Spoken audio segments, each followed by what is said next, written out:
Chapter 8:16, Compensation. The following day, with the assistance of Chunyu and the maids, the plant harvesting was swiftly completed within half a day. In the afternoon, Manager Qin personally arrived to collect the medicinal materials. As he didn't have sufficient cash on hand, he had to arrange for the funds from the province. To acknowledge his debt, he wrote an IOU note for Qiao Xian. Qiao Xian happily accepted the note, showing no concern over the matter. This marked Manager Qin's first visit to Qiao Xian's garden, and as he walked through, he couldn't help but be astonished and feel a tinge of envy. He couldn't help but praise what he witnessed, noting the abundance of snow fungus, sugarcane, pineapples, papayas, grapes, pears, lemons, pomegranates, and various other fruits. He even emphasized his desire for a few more bergamots and expressed his anticipation for the upcoming harvest season. Qiao Xian responded cheerfully, feeling a hint of guilt. She realized she had forgotten to share fruits with Manager Qin during her last visit to town. Updated on B0xN0VL. They had hired 10 individuals to work on opening up the 20 mu of barren land. Each worker received a daily wage of 35 won. Opening up the barren land was no easy task. Firstly, they had to clear away all the weeds, shrubs, and miscellaneous trees that occupied the area. Most importantly, the roots of these trees and shrubs needed to be eradicated, which proved to be a challenging endeavor. The area was thoroughly cleaned before they began the process of opening up the land.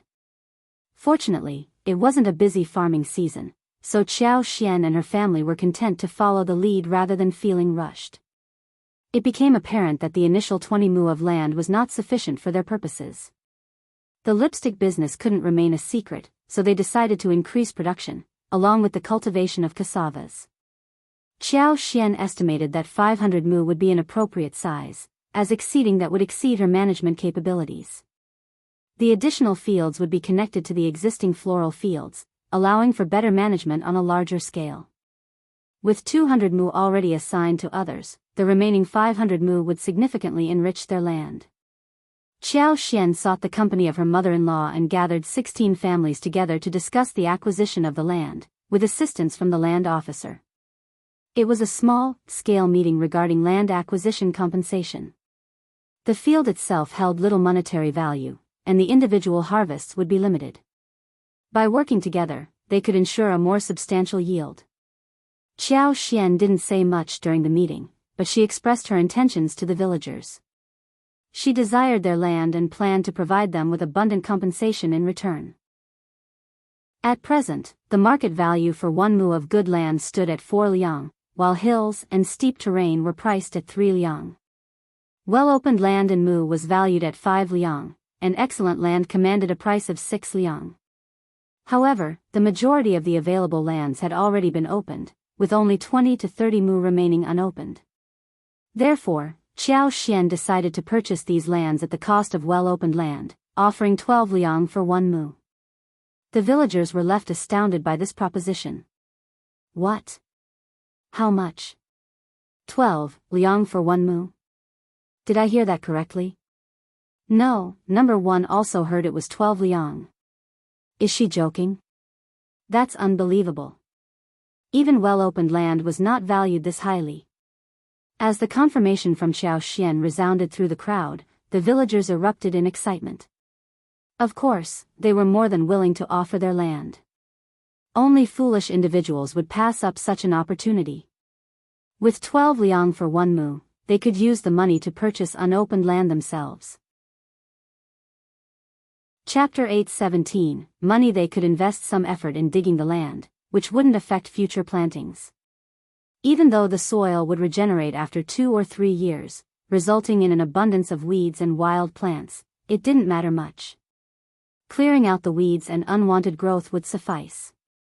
It was simply a matter of putting in some hard work. After 3 years, the land would be ready for sale. By selling the land, they could earn 8 liang for 1 mu, or 80 liang for 10 mu. Those with 20 liang could potentially earn 100 or even 200 mu of land. This was an incredible opportunity to seize within just 2 or 3 years. Some families grew anxious, eager to sell their land. They didn't want to miss out on the opportunity in case Xianxia changed her mind before they had a chance to voice their intentions. Update on B Omicron X0VL. C Omicron M. A few astute families inquired, Ms. Fong and Ms. Niece-in-law, what are your plans for buying all this land? Are you aiming to make a fortune? The others were equally curious. Yes, what's the plan? Tell us more about it. Xianxia smiled warmly. We're buying the land for our livelihood, of course. We don't squander money. Our goal is to connect the lands together for easier management. If any of you want to sell your land, please go ahead. If not, we can also acquire land from elsewhere. Operating them separately won't be a major issue. How we conduct the business is a secret. Even if we were to reveal our plans to you, it wouldn't guarantee your fortune. I'll offer a high price because we are all fellow villagers. It's a form of compensation. There's no need to rush. Take 2 days to think it over, and then give me your decision. But remember, the offer is only valid for 2 days, Xianxia emphasized. You can choose to sell now, but once the deal is done, there's no turning back. We don't want any complications that could hinder our project's progress, she cautioned. After Xianxia's speech, people started engaging in lively discussions. 7 or 8 families made the deal on the spot, while others mentioned they would discuss it within their own families and provide an answer the following day. Xianxia agreed happily to their approach. The families who reached an agreement with Xianxia proceeded to write up the contracts, received their payments, and returned home with smiles on their faces. One family, for example, sold 23 mu of land, with 6 of them being unopened. They earned a total of 276 liang. With the ability to purchase 20 mu of unopened land for 80 liang, they could make a pure profit of 200 liang.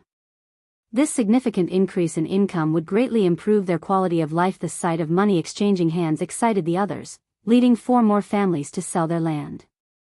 However, there were still some villagers who remained hesitant. They expressed their intention to make a decision after a few days. Xianxia reassured them that it was perfectly fine. After finalizing the deals, Xianxia returned home with Ms. Fong, clutching the contracts in her hands. Ms. Fong couldn't help but express her frustration, saying, "Why are they hesitating? It's so annoying and troublesome. We don't engage in deceit, especially when it comes to money. We're buying these fields to make a fortune, something they can't even dream of achieving. And there's nothing they can do about it either." Chapter 8:18, Rights of Choice. Xianxia smiled and replied, "Let them take their time to think it over. It's only a couple of days. I'm not one to wait around either. Besides, they wouldn't figure out a better means of making a living anyway." Nis. Fong chuckled and agreed, saying, "That's very true." Deep down, she knew that her daughter-in-law had bought the land to cultivate flowers and trees, keep bees, and continue producing lipsticks. She had no intention of letting others in on her secret.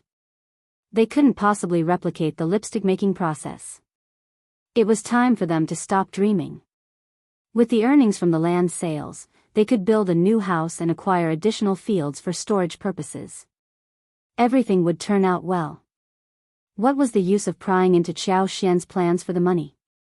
Update on B Omicron X0VL. C Omicron M. Everyone agreed that nothing in the world came for free. Xianxia was offering such a high price not because the buyers were fellow villagers, but because there must be a more significant fortune behind her actions. They couldn't afford to miss out on such an opportunity. And they were right. Xianxia wasn't simply giving away money.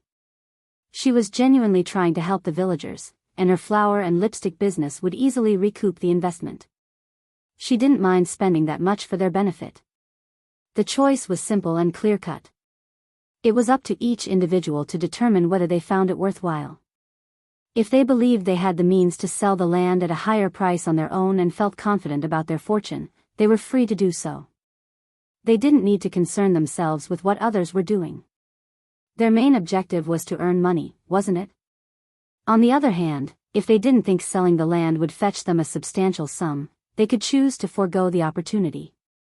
Ultimately, the decision was theirs to make. Those who had their own ideas refrained from prying into the matter with the first group of families. They understood that they wouldn't gain any information from them, so they approached other families instead. They believed that those families might have some knowledge about the situation. However, to their surprise, neither of the other families knew anything about the first group of families purchasing land. They were equally perplexed as to why the land was bought from outsiders rather than within their own families. No, I must speak with them. Ms.Mi was unable to tolerate the situation and was ready to confront the first group of families instead of entertaining questions from outsiders. However, Ms.Zhang immediately intervened and stopped her. With a smile, she dismissed those who were prying, saying, "Mom, don't think we need to delve into this matter. They purchased fields that are adjacent to their own. Since our fields are not available, they didn't approach us. That must be the reason why they excluded us." But Ms.Mi was not convinced by this explanation. She added, "Don't care. They bought fields, and that's all there is to it. I'm starting to believe that they deliberately avoided buying our fields." Confused by her mother-in-law's widened eyes, Ms.Zhang let out a perplexed sound. "What?" Ms.Mi continued, "Do you think they refused to buy our fields so that they could acquire the ones that are interconnected?" Chapter 8:19, Reasoning Ms.Zhang. "Honestly," Ms.Mi exclaimed, "why do they have to buy connected fields? Can't they just buy separate ones? I must reason with them." Seeing that some families earned hundreds of liang by selling their fields, with some even earning 200 liang, Ms.Mi couldn't help but feel jealous and bitter. "Mom," Ms.Zhang inwardly complained and intervened, stopping her. "Mom, the first group of families has their own reasons for buying connected fields, and that's their business. Even if you try to talk to them, they won't change their minds, right?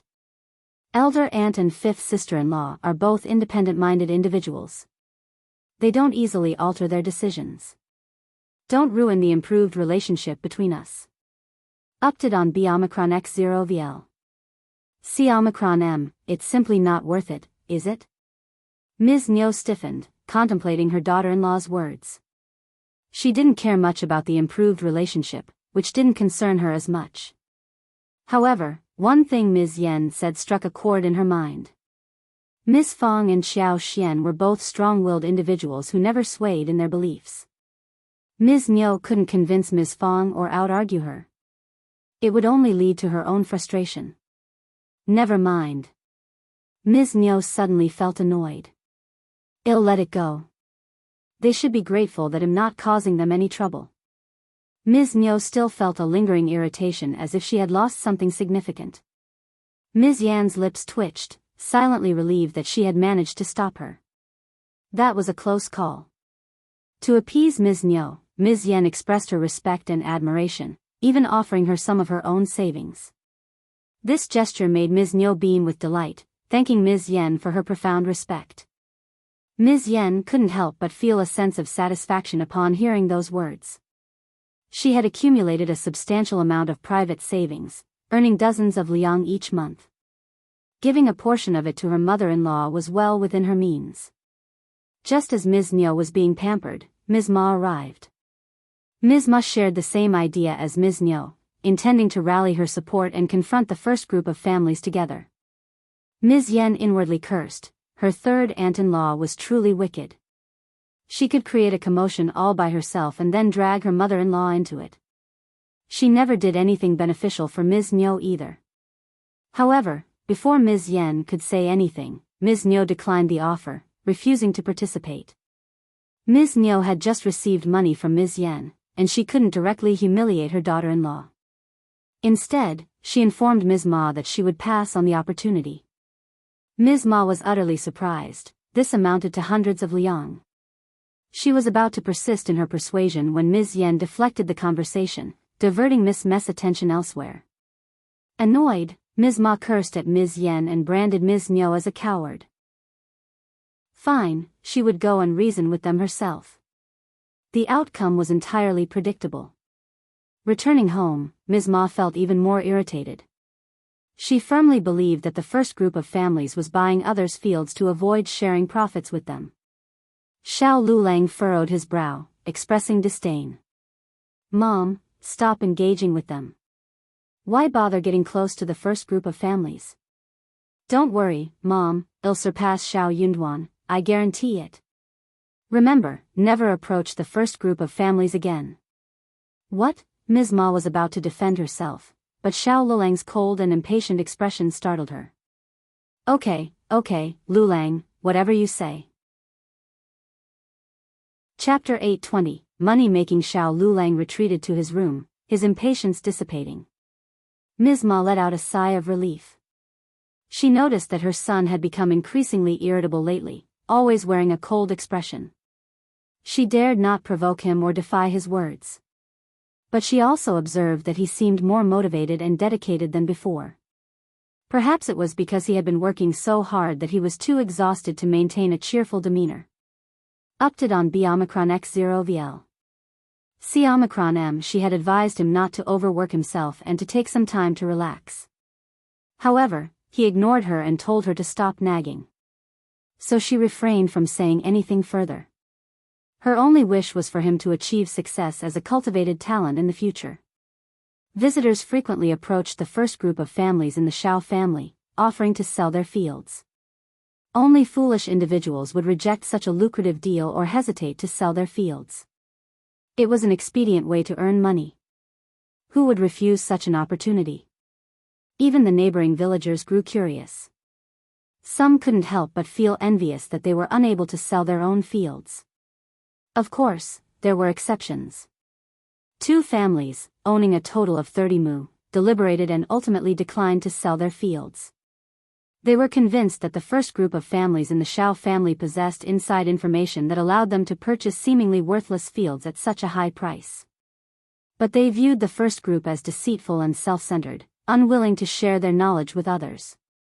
Determined to take a risk, they chose to retain their fields. They believed that they might soon sell them for thousands of liang, earning many times more than they could currently. Not only did they decide not to sell their fields, but they also attempted to convince others to follow suit. They sought to form a united front and pressure the Xiao family into revealing the true value of the fields. However, all the other families unequivocally rejected their proposition. They had no hesitation in doing so. Those families were not in dire need of such a large sum of money, unlike the less fortunate families. To them, earning 100 or 200 liang was already a substantial amount. As for any peculiar or supernatural aspects related to the fields, well, if they could make money from it, it would be attributed to the good fortune and talent of Xiao Yunduan, the provincial champion. If they were able to generate wealth from these circumstances, it would be considered their good luck and they would deserve it. By selling their fields, they aimed to avoid succumbing to greed. 100 or 200 liang would already bring significant improvements to their families' lives. The villagers who couldn't sell their fields couldn't help but feel envious of those who did. Why sell the fields? Only foolish people would sell. The 2 foolish families felt irritated upon hearing those remarks. They whispered among themselves, let them make their profits. But they will surely regret it. Yes, something must be amiss. Let's hold on to the fields and make our own fortune. The 2 families made up their minds to retain their fields and follow the Xiao family's example by pursuing the same business venture. Qiao Xian did not pressure them to sell if they didn't want to. After 2 days, even if they changed their minds and wished to sell, she wouldn't purchase their fields. She wasn't desperate for more fields, but she couldn't go back on her word. Qiao Xian made the decision to acquire an additional 520 mu of land to connect with the existing ones, bringing the total to 600 mu. Chapter 821, Feeling of disappointment. They could easily bypass the 30 mu of land. Without it, they could purchase several dozen more mu to open up new fields. The land agent swiftly arrived and handled all the necessary arrangements. Qiao Xian wasted no time in hiring 40 workers, and the project commenced promptly. The vast expanse of over 300 mu was a neglected wasteland, overrun with weeds, shrubs, and various trees. The first task at hand was to clear the ground. However, Qiao Xian specifically instructed the workers not to remove the well-preserved large trees scattered throughout the area. These trees added a unique and picturesque touch to the landscape and provided much-needed shade for rest breaks when the workers grew tired. All the land was now connected into a single plot, requiring resegmentation. Some areas needed filling, while others needed excavation and leveling. A network of small roads needed to be crisscrossed, with accompanying ditches along the way. Update on B-X0VL. C-M. It was indeed a monumental undertaking. Fortunately, it was late autumn and early winter, and the crops from the surrounding fields had already been harvested. This spared them the task of clearing away any vegetation, allowing them to focus on working with the natural terrain. Those who had sold their land wasted no time in using their earnings to purchase new plots of land. The newly acquired land was situated a bit farther from the home village, but the satisfaction of having money in their pockets and new land outweighed any inconvenience. The entire family eagerly ventured out to open up the fields, excited about the prospects it held for the coming spring. No one felt left out, as they all had a role to play in this busy endeavor. The two families who had chosen not to sell their fields couldn't help but feel a sense of emptiness in their hearts as they observed the Xiao family and other families enthusiastically exploring new lands. Subconsciously, they began to harbor suspicions that the first section of the Xiao family had some ulterior motive for their fields, perhaps hoping they would come begging to sell. Yet, Xianxia remained true to her word and did not approach them with any offers or inquiries.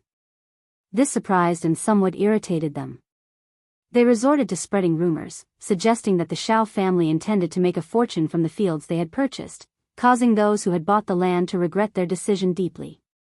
Whispered conversations and gossip circulated, casting negative shadows on the Xiao family's intentions. Some even shared these tales with Ms. Fang and Xiaoxian.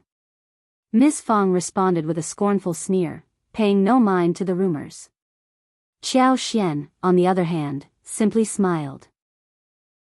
Those people truly failed to grasp her genuine concern for the well-being of the villagers. It seemed they were adept at creating false narratives and misunderstandings. The majority of the villagers had a clear understanding of the situation. They had received their money by selling their fields to the Xiao family. Meanwhile, the two families who had attempted to imitate the Xiao family's business model were taken aback when they witnessed Xiaoxian cultivating roses, Chinese roses, pomegranates, osmanthus, lemons, and other flowers, along with a small portion dedicated to cassavas. It dawned on them that Xiaoxian was producing ingredients for making lipsticks. This revelation left them in a state of shock because, despite their efforts, they couldn't manage to produce lipsticks themselves. Filled with deep regret, they implored the elderly members of their families to plead with the Xiao family to sell the fields back to them. However, Xiaoxian politely declined their request. She no longer required such a large amount of land for her endeavors. Chapter 822, Popular Qi. Since Xiaoxian no longer needed the fields, it would be unfair to force the buyers to sell them back. This realization left the two families seething with anger, and the two arrogant men in charge became the subject of ridicule and jokes in the village. As the fields underwent development, Xiao Dalong and Ms. Fang would frequently visit and inspect them. Meanwhile, Xiaoxian, Qi, and Tao Tao ventured back into the mountains. Xiaoxian still had plans for the valuable tea seeds that were needed to fill the vacant area in Zhang village. She intended to start cultivating the seeds after the new year, allowing them to be transplanted around March. Recalling the abundance of wild lemons in the mountains, Xiaoxian decided to dig them up, stimulate the roots by breaking the branches, and temporarily cultivate them in the garden. In early spring, they could be transplanted to orchards on the outskirts of the province. The lemons and their juice were essential for enhancing the flavors of the drinks served at the dessert stores. Xiaoxian aimed to have at least 30 or 40 mu of lemon orchards. Update on B-X0VL. C-M. Furthermore, this season marked the return of plump wild animals in the mountains, accompanied by a variety of wild fruits. It was the perfect time to venture into the mountains and gather resources. Qi's hunting skills had improved, and he had grown stronger with a sharper sense, leading to a bountiful harvest for their family. Pheasants, hares, deer, muntjac, grouse, and wild pigeons, which Xiaoxian enjoyed, were harvested almost daily. Although it was more convenient to store the meat during this season, there was still an excess that needed to be addressed, prompting the family to resume making smoked meat. During their hunts, they even encountered wild deer, and Qi managed to bring back 3 fully grown deer to the village, causing jealousy among the villagers. Wild boars were also hunted, as their meat was perfect for smoking. In addition to the game from the mountains, Xiao Xian and her family also acquired many large smoked fish. Their stockpile of smoked meat from the previous year had lasted for almost half a year, attesting to its delicious taste.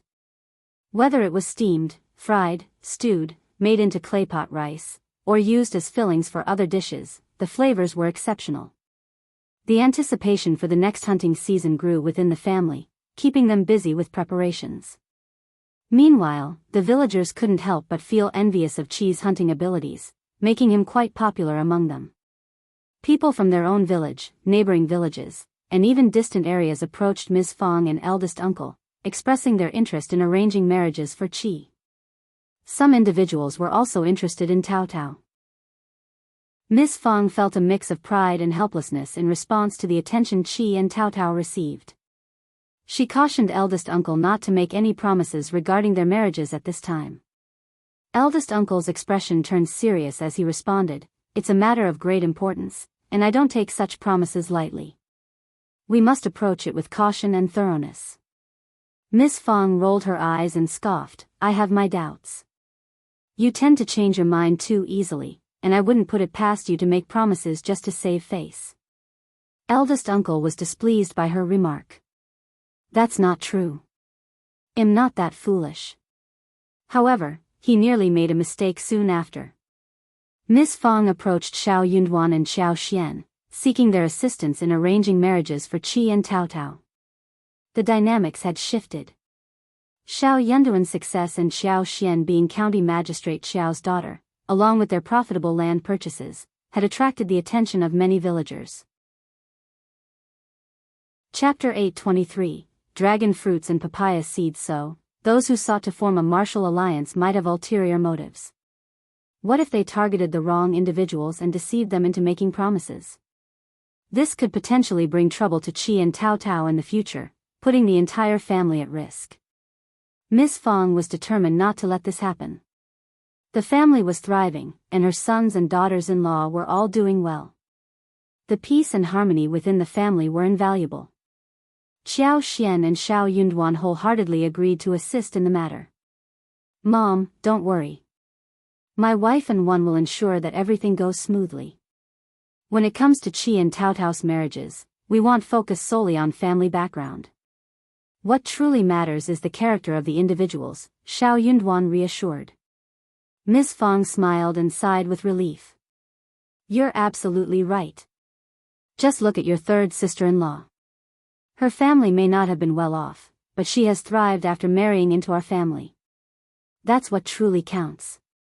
Qi and Tao Tao don't need partners who are highly successful, but they must be reliable and not cause any trouble."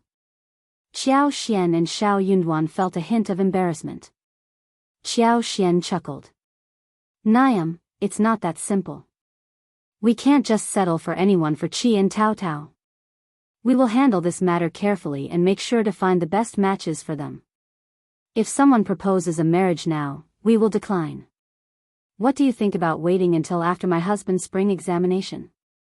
That way, we'll have enough time to thoroughly evaluate and gather information," suggested Xiao Xian. Ms. Fang was pleased to hear this proposal and nodded in agreement. They shouldn't rush to find suitors now.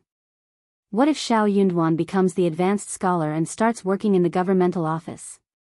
Qi and Tao Tao would have a much broader selection of potential partners then.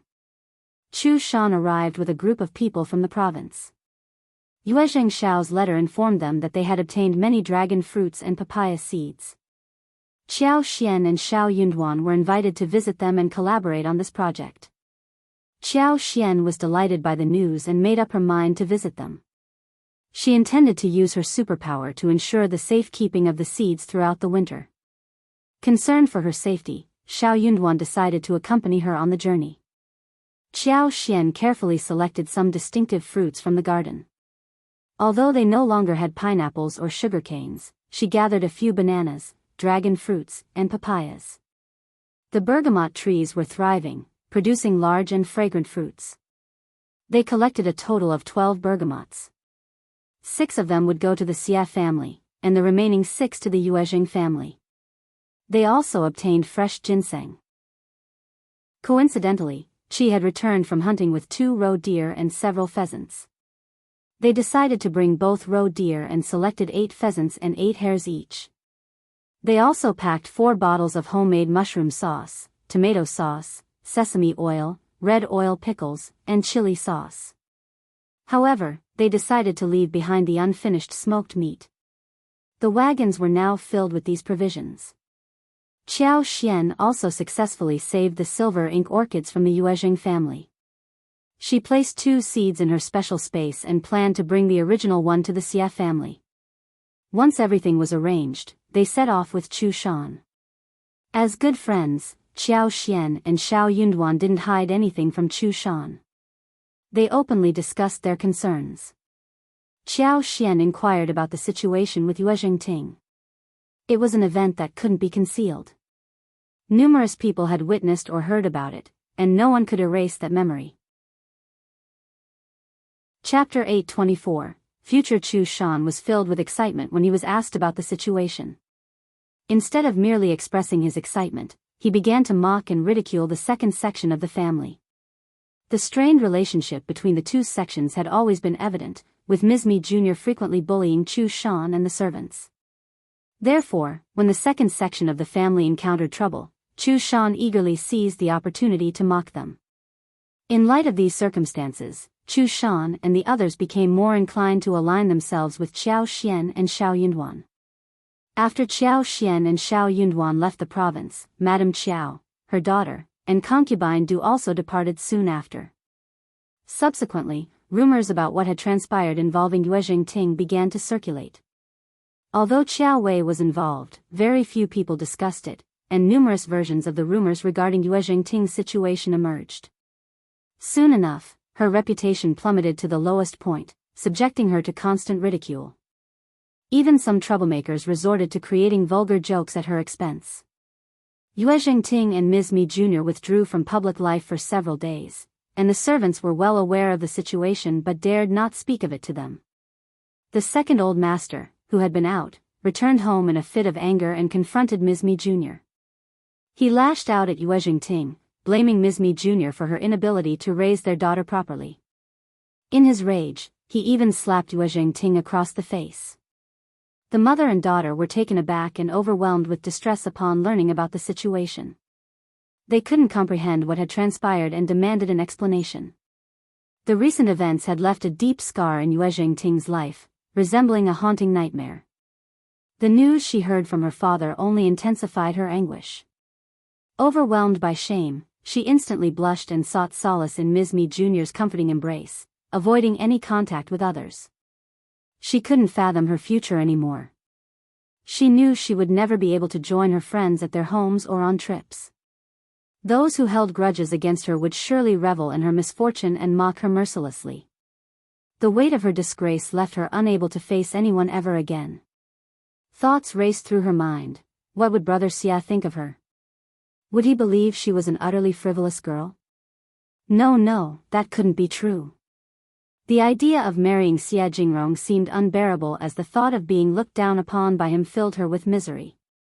Ms.Mi Jr. experienced a mix of embarrassment, surprise, and fury, overwhelmed by the situation and its implications.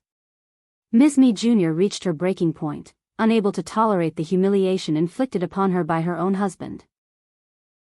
Old master, it must be the elder sister-in-law who orchestrated this scheme.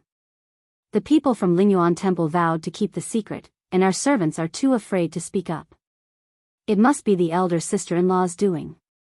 She wants to humiliate us, to tarnish Ting's reputation. She must have paid people to spread the rumors. Old master, we implore you to help us. Ting is being bullied and her prospects for marriage are now ruined. Marrying someone? The second old master scoffed. I'll consider us lucky that she isn't engaged. Otherwise, we would have faced even more embarrassment when the engagement fell apart. Ms.Mi Jr. sobbed even harder, expressing her grievances. It has to be the elder sister-in-law's doing. Otherwise, why would the rumor single out Ting and not mention elder Miss Xiao, even though both are involved? It's clear as day. The elder sister-in-law has a close relationship with Xiao Xian, so they shield elder Miss Xiao from scrutiny. Infuriated, the second old master found himself believing Ms.Mi Jr.'s reasoning. It seemed logical to him given the circumstances. Chapter 825. Revenge. The couple approached Madame Yuezheng, seeking a fair resolution to their predicament. Upon hearing their plea, Madame Yuezheng was taken aback and nearly fainted. She couldn't believe what she had just witnessed. Overwhelmed with disappointment, she directed her anger towards Ms.Mi, questioning her abilities as a mother.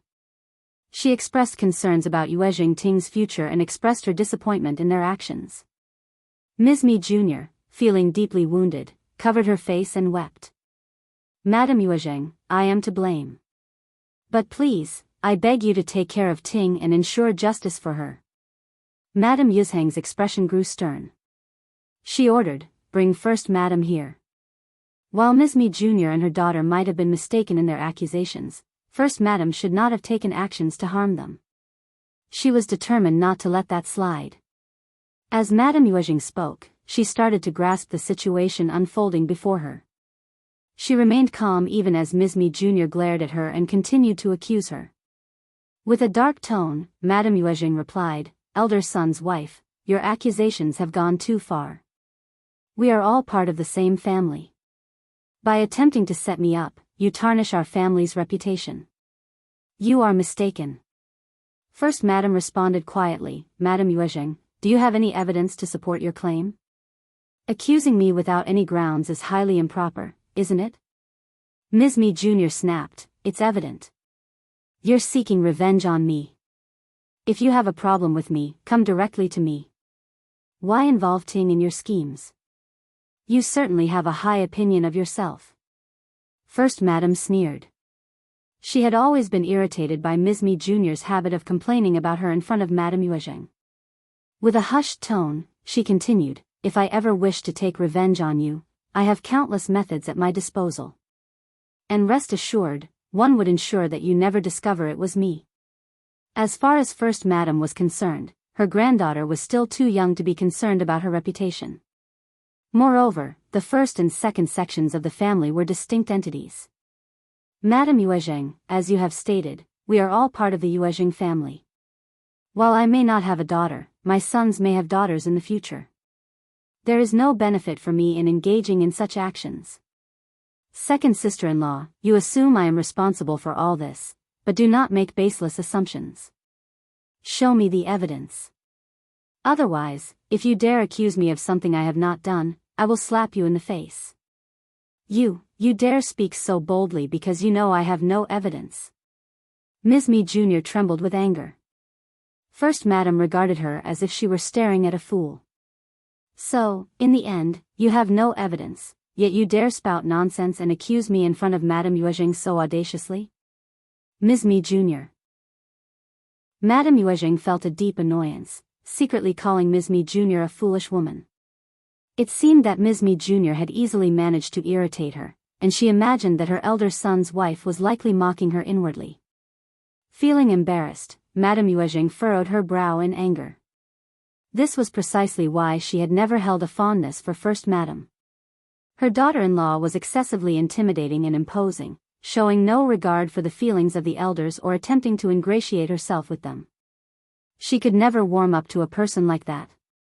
Before they could inquire further, First Madame calmly began to explain. Many people had witnessed the incident, and Yuezheng Ting had openly revealed everything. Therefore, concealing the incident was impossible. The fact that the news did not spread until several days later was already a stroke of luck. The Yuezheng family was renowned in the province, and any scandal involving a member of the family naturally attracted significant attention. Hence, people reveled in discussing the matter. As for elder Miss Xiao, no one even knew who she was, so there was barely any gossip surrounding her. Chapter 826. Reasonable. The increasing wealth of the Yuezheng family attracted both allies and rivals, creating opportunities for their competitors to ruin their reputation and spread vile jokes about the family. When such gossip was spread, it was clear that there was someone behind it. But what could they do? Rumors were always intangible and omnipresent. Even the immense wealth of the Yuezheng family couldn't suppress them completely. Furthermore, the more explanations were offered, the more amusing it became for outsiders. They would seize upon any opportunity to create even more absurd tales that portrayed the family in a negative light. If they didn't trust Madame Yuezheng's judgment, they could provide explanations, but it wouldn't change the situation. Madame Yuezheng and the others felt a sense of numbness upon hearing these words. It was painfully true. The second old master felt immense shame and shot a resentful glare at his wife. If it weren't for this woman, he wouldn't find himself in this situation. She had proven herself to be incompetent, limited to playing petty tricks at home. She couldn't even properly educate her own daughter. Ms.Mi Jr. remained infuriated and had no trust in a single word uttered by First Madam. She firmly believed that First Madam was merely attempting to argue and defend herself. Even if competitors were involved in orchestrating this situation, First Madam had to be implicated as well. First Madam added, "Suggest you publicly portray it as an accident." By labeling it as an accident, they would acknowledge the incident while redirecting the public's focus away from other possibilities. Indeed, most people would believe it was an accident. After all, a woman from the prestigious Yuezheng family could never be involved with unemployed individuals. It must have been Lady Yuezheng who had the misfortune. Nevertheless, her marriage prospects would undoubtedly be affected. True to form, Ms.Mi Jr. hastened to arrange potential marriage alliances for her daughter, hoping to prove that Yuezheng Ting still had promising suitors. However, those whom she had previously favored or disliked turned her down. Ms.Mi Jr. seethed with anger, cursing those individuals as simple-minded fools. First Madam was left speechless upon hearing this from Auntie Hua. The rumor continued to circulate, and Ms.Mi Jr.'s attempts to find a suitor seemed futile. No one would agree to it. She should have waited at least a couple of years before making such efforts. Perhaps, at least half a year later, right? Ms.Mi Jr. was completely oblivious to the concept of haste makes waste. She remained increasingly driven and motivated to push further. This infuriated and worried Madame Yuezheng. She sternly warned Ms.Mi Jr. not to subject herself to further humiliation. Feeling miserable, Ms.Mi Jr. cried.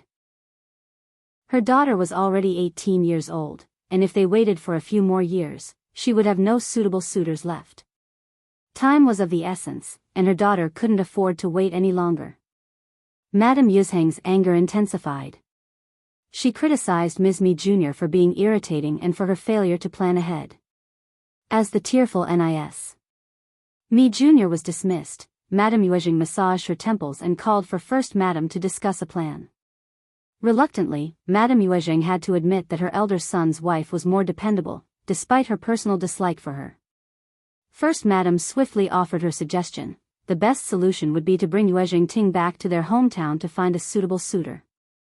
Ms.Mi Jr. should not focus on the suitor's family background, rather, integrity should be the most important factor to consider. Madame Yuezheng was taken aback by the suggestion. After a prolonged silence, she responded tersely, acknowledging that she understood, and then asked First Madam to leave. First Madam showed no objection and left without hesitation. However, Madame Yuezheng soon came to the realization that it was indeed the only way forward. Chapter 827, Back to Hometown U. TED by BXN0VL. Xianxia Yuezheng Ting was reaching an age where waiting for a suitable suitor was becoming increasingly difficult. The longer they waited, the fewer good prospects there would be available. However, given the scandal that had tarnished Yuezheng Ting's reputation in the province, it seemed impossible to find a suitable suitor for her there. Madame Yuezheng considered the option of looking for a suitor in their hometown, which was located at a considerable distance from the province. The Yuezheng family held a strong position in their hometown, and they could protect Yuezheng Ting when needed. Furthermore, the rumors would not reach that far. While the suitors from their hometown might not have as privileged backgrounds, there was still a chance for Yuezheng Ting to find a suitable partner there. Madame Yuezheng finally made the decision to pursue this path. However, Ms.Mi Jr. fiercely opposed this suggestion when she heard it. No, absolutely not. She refused to let her daughter return to the humble surroundings of their hometown to marry someone there. She believed it would ruin her daughter's life. Madame Yuezheng was furious. She cared for her granddaughter just as much and was not out to ruin her life. She was not an evil grandmother. Furthermore, Madame Yuezheng blamed Ms.Mi Jr. for failing to properly teach and guide her daughter, leading to the situation they were facing now. Ms.Mi Jr. remained determined and steadfast in her stance, adamantly refusing Madame Yuezheng's suggestion. She had changed, no longer displaying her previous sweetness and pretentiousness. She had a singular focus now: her daughters must marry someone in the province or even in more affluent regions. They were destined for a prosperous life, not to return to the countryside like their hometown. Their wealth was too great to be given to someone poor. Ms.Mi Jr. disregarded her previous behavior in front of her mother-in-law.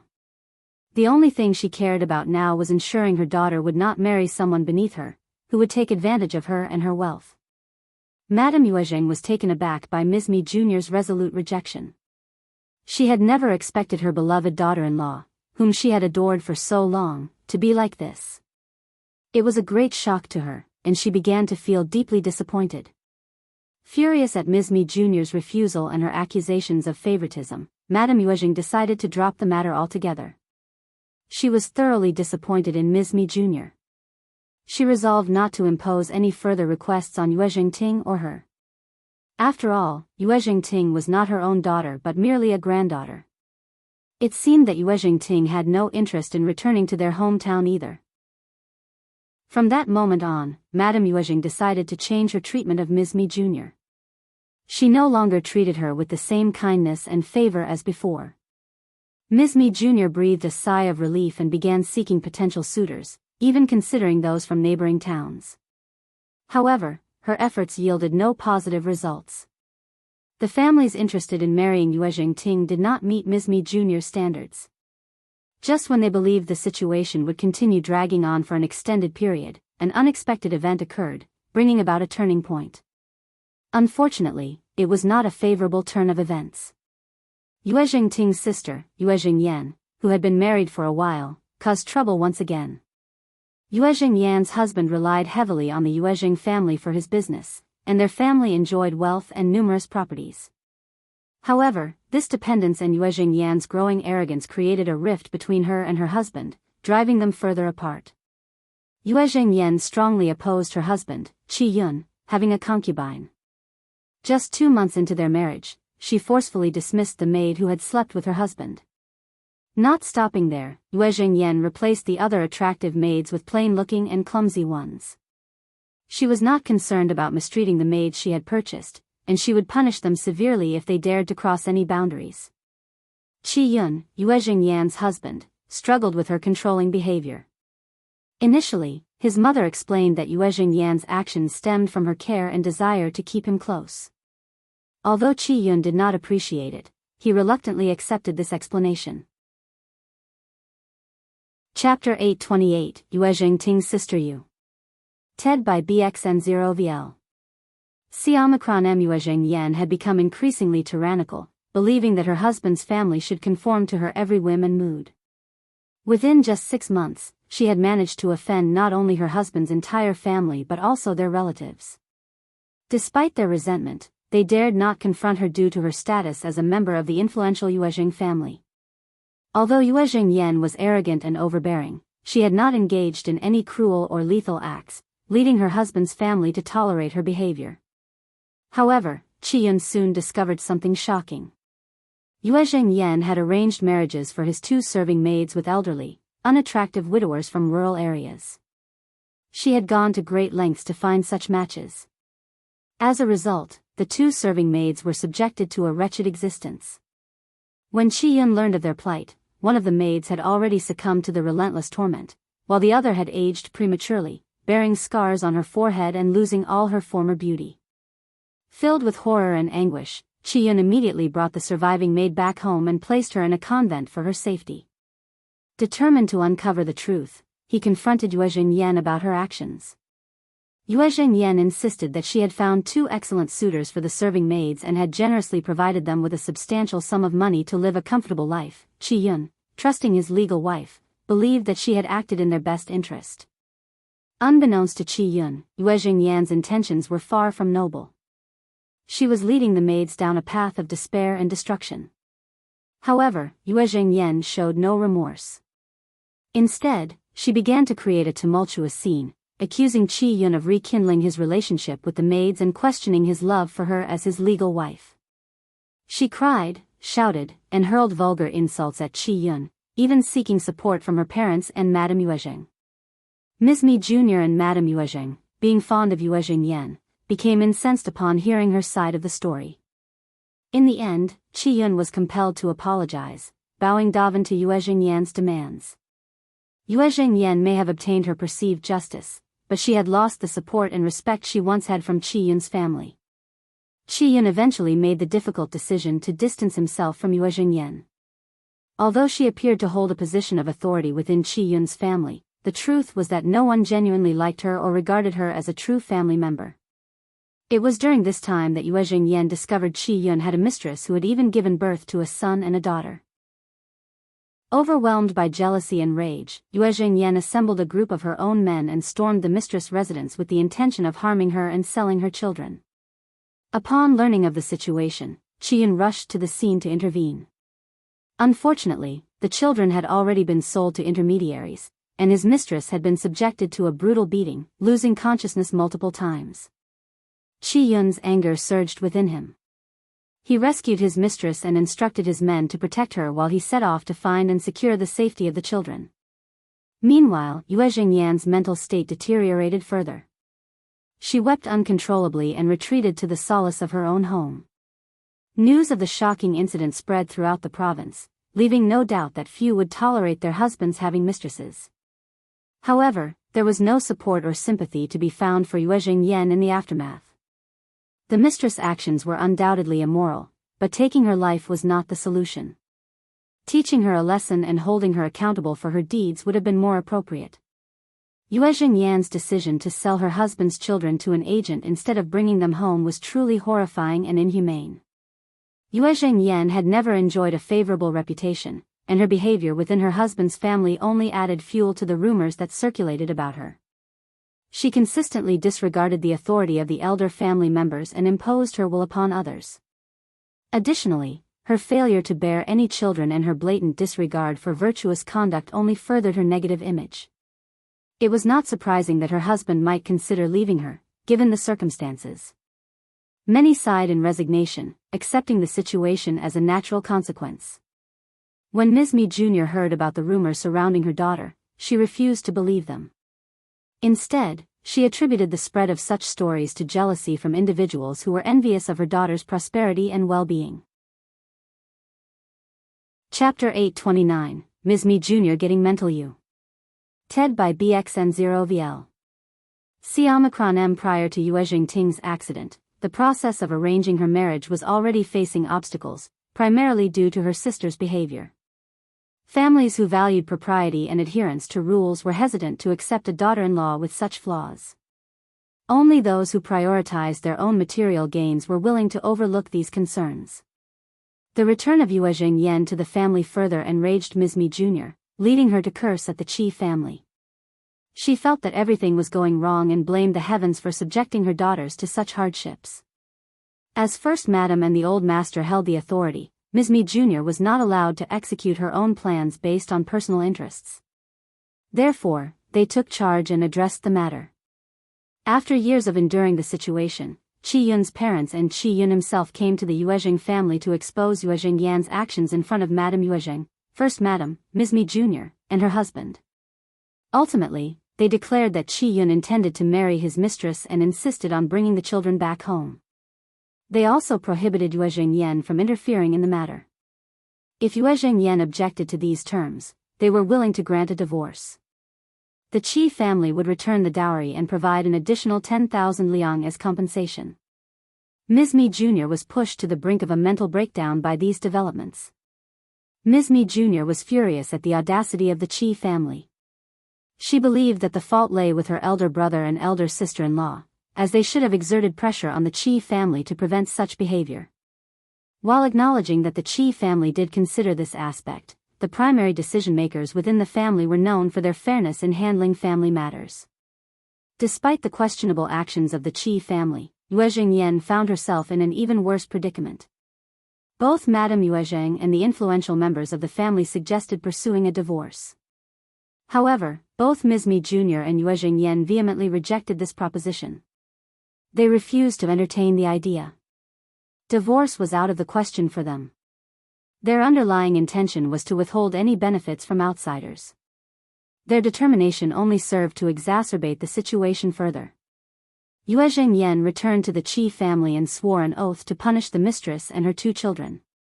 However, Mrs. Qi had already taken the grandchildren under her care, and Qi personally selected the servants for the mistress. Consequently, Yuezheng orders had no effect. Yuezheng maids and aunties were on the verge of physically assaulting the concubine when the concubine's servants intervened and reported the incident to Qi. In response, Qi issued severe punishments to the maids and aunties who had assisted Yuezheng. No one dared to defend Yuezheng anymore. Yuezheng created a scene, behaving erratically. As a result, Qi ordered her to be confined to the yard, prohibiting her from leaving its confines.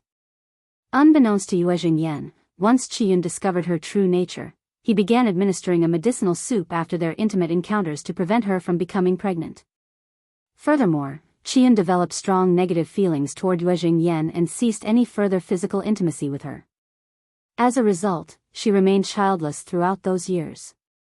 Qi preferred to have no legitimate children rather than allowing Yuezheng to bear a child who would carry his bloodline. News of Yuezheng actions spread widely after the commotion at the Qi family. Curiously enough, it was the Qi family themselves who willingly propagated these stories whenever they were asked, demonstrating a surprising openness and lack of concern for their reputation. The entire town was both shocked and captivated by the scandalous gossip surrounding the Qi family. However, due to the tarnished reputation caused by Yuezheng actions, the prospects of finding a suitable suitor for Yuezheng Ting became extremely slim. Nevertheless, Ms.Mi Jr. remained resolute and unwavering in her determination. She refused to give up and tirelessly continued her search for a suitable match for Yuezheng Ting. She faced countless rejections and endured the mockery of people whispering behind her back. Madame Yuezheng could no longer bear witnessing Ms.Mi Jr.'s relentless pursuit. With a heavy heart, she confronted Ms.Mi Jr. Either Ms.Mi Jr. keeps Yuezheng Ting company back to the hometown so they could arrange a marriage deal. Or she can dispatch one old auntie who keeps her company back to the hometown to arrange a marriage deal. Chapter 830, Shocked You. TED by BXN0VL. C Omicron M. Either of the 2 options would be given to them. If Ms.Mi Jr. refused to make a choice, she would be presented with the second option. Ms.Mi Jr. appeared completely possessed, displaying a strong resistance to accepting the proposal. Her rebellion provoked Madame Yuezheng to a great extent. In response, the second old master delivered a swift slap across Ms.Mi Jr.'s face, finally silencing her. Reluctant to let Yuezheng Ting return to her hometown alone, Ms.Mi Jr. decided to accompany her. Madame Yuezheng assigned her trusted auntie and a few female maids to approach the clan leader and select a suitable suitor, disregarding Ms.Mi Jr.'s input due to her consistent disapproval. If a decision couldn't be reached, a letter would be sent to Madame Yuezheng, who planned to teach Ms.Mi Jr. a valuable lesson. Upon discovering Ms.Mi Jr.'s true nature, Madame Yuezheng realized she had been deceived all these years. She lost any desire to defend and protect Ms.Mi Jr. The embarrassment and anger she felt when recalling the situation were overwhelming, as it meant she had foolishly placed her trust in a deceitful daughter-in-law for so long. Regardless of Ms.Mi Jr. and Yuezheng Ting's thoughts, they were compelled to leave the province discreetly. They had no intention of returning for at least 6 months. The Yuezheng family paid no heed to the rumors circulating in town, and with time, they faded away along with Ms.Mi Jr.'s presence. Xiao Xian and Xiao Yunduan were left in shock upon hearing the story. It became evident that Ms.Mi Jr. was indeed an eccentric individual, and her daughter Yuezheng Ting was no different. The fact that both the mother and daughter were no longer in the province brought a sense of relief. There was no longer a need to be wary of their presence. Little did anyone know that Xiao Xian was the true instigator behind the events that transpired. However, it should be acknowledged that Yuezheng Ting had sparked the conflict initially. Xiao Xian's subsequent actions were merely a form of retaliation. It was a matter of tit for tat. Had Xiao Xian not possessed superpowers, she would have been the one facing harm. Yuezheng Ting would have shown no mercy towards her. Xiao Xian was merely returning the favor in kind. For Yuezheng Ting, it might have been disheartening to marry in her hometown. However, in the long run, it might not necessarily be a negative outcome for her. Living in the province would have led to her own downfall, similar to what happened to her sister. First Madam couldn't help but feel a sense of happiness when Ms.Mi Jr. and her daughter disappeared from their sight. And her joy only increased upon receiving Xiao Xian's gift. So, First Madam invited Xiao Xian and Xiao Yunduan to spend the night at the Yuezheng family's residence. Since their stay was short, there were no complications in their journey back home. Yuezheng Xiao also extended the offer for them to stay. Xiao Xian and Xiao Yunduan gladly accepted the invitation. The next day, Xiao Yunduan accompanied Xiao Xian as they planted papayas and dragon fruits. Yuezheng Xiao and Xie Jingrong joined them, eager to witness the process. They were astonished by the appearance of the dragon fruit seeds. Xiao Xian instructed the seeds to be sorted based on their size, as they exhibited various shapes and sizes. Carefully, they were planted in separate patches, ensuring proper spacing. Xiao Xian believed that some preparation could be done with the dragon fruit seeds before they were planted, unlike the papaya seeds that could be directly planted without any additional steps. Chapter 831, Fruit Seeds U. TED by BXN0VL. C. Omicron M. Xiao Xian signaled the workers to follow the height markings she had drawn. The seeds were divided into sections, first 2, then 3, resulting in the growth of multiple trees. With the trees ready, they could be planted directly into the earth. Xie Jingrong and Yuezheng Xiao were both astonished by this sight. Planting fruit seeds turned out to be much simpler than they had imagined. After providing instructions to the manager on what to do and where to plant the seeds, Xiao Xian and Xiao Yunduan didn't need to visit the land again until everything was completed. However, Xiao Xian made sure to use her superpower to strengthen the plants, ensuring their survival during the winter. Once everything was settled, they returned the orchid to Xie Jingrong. We were fortunate enough to save the flower. We wouldn't take away something you cherished. Young Master Xie, you can have the flower back, Xiao Xian said casually, but Xie Jingrong was taken aback. Is this the orchid one gave to Brother Xiao? Xie Jingrong asked, unable to contain his surprise. Xiao Yunduan nodded. Yes, it is. You recognized it, didn't you? Xie Jingrong did recognize it, but he was too shocked to believe it. Thus, he asked the obvious question. Brother Xiao and sister-in-law, you are simply incredible. Xie Jingrong exclaimed, filled with awe. He couldn't believe his eyes when he saw the living flower before him. Xie Jingrong had a deep love for orchids and possessed extensive knowledge about various precious varieties. He couldn't do anything to revive the dying flower, but he didn't want to discard it either. Thus, he entrusted it to Xiao Yunduan, who came from a family with thriving plants, hoping for a miracle. However, he never expected Xiao Yunduan and Xiao Xian to bring him such a tremendous surprise. Elle gave you the flower, so you should keep it, Xie Jingrong expressed his gratitude before politely declining their proposal. However, recalling the fact that the flower had been saved by the couple, Xie Jingrong couldn't help but feel puzzled. He couldn't remember what he had given them, especially when the flower had been rescued by their efforts. Xiao Yunduan turned to Xiao Xian with a smile, indicating that she should make the decision. Xiao Xian smiled back and said, Young Master Xie, don't worry about it. I saved one bud from the orchid, and it will bloom when the weather turns warmer next year. So, you should keep the original flower after all. We didn't do much, just offered our help in whatever way we could. It might seem impressive to you because you're not an expert in this field, added Xiao Yunduan with a smile.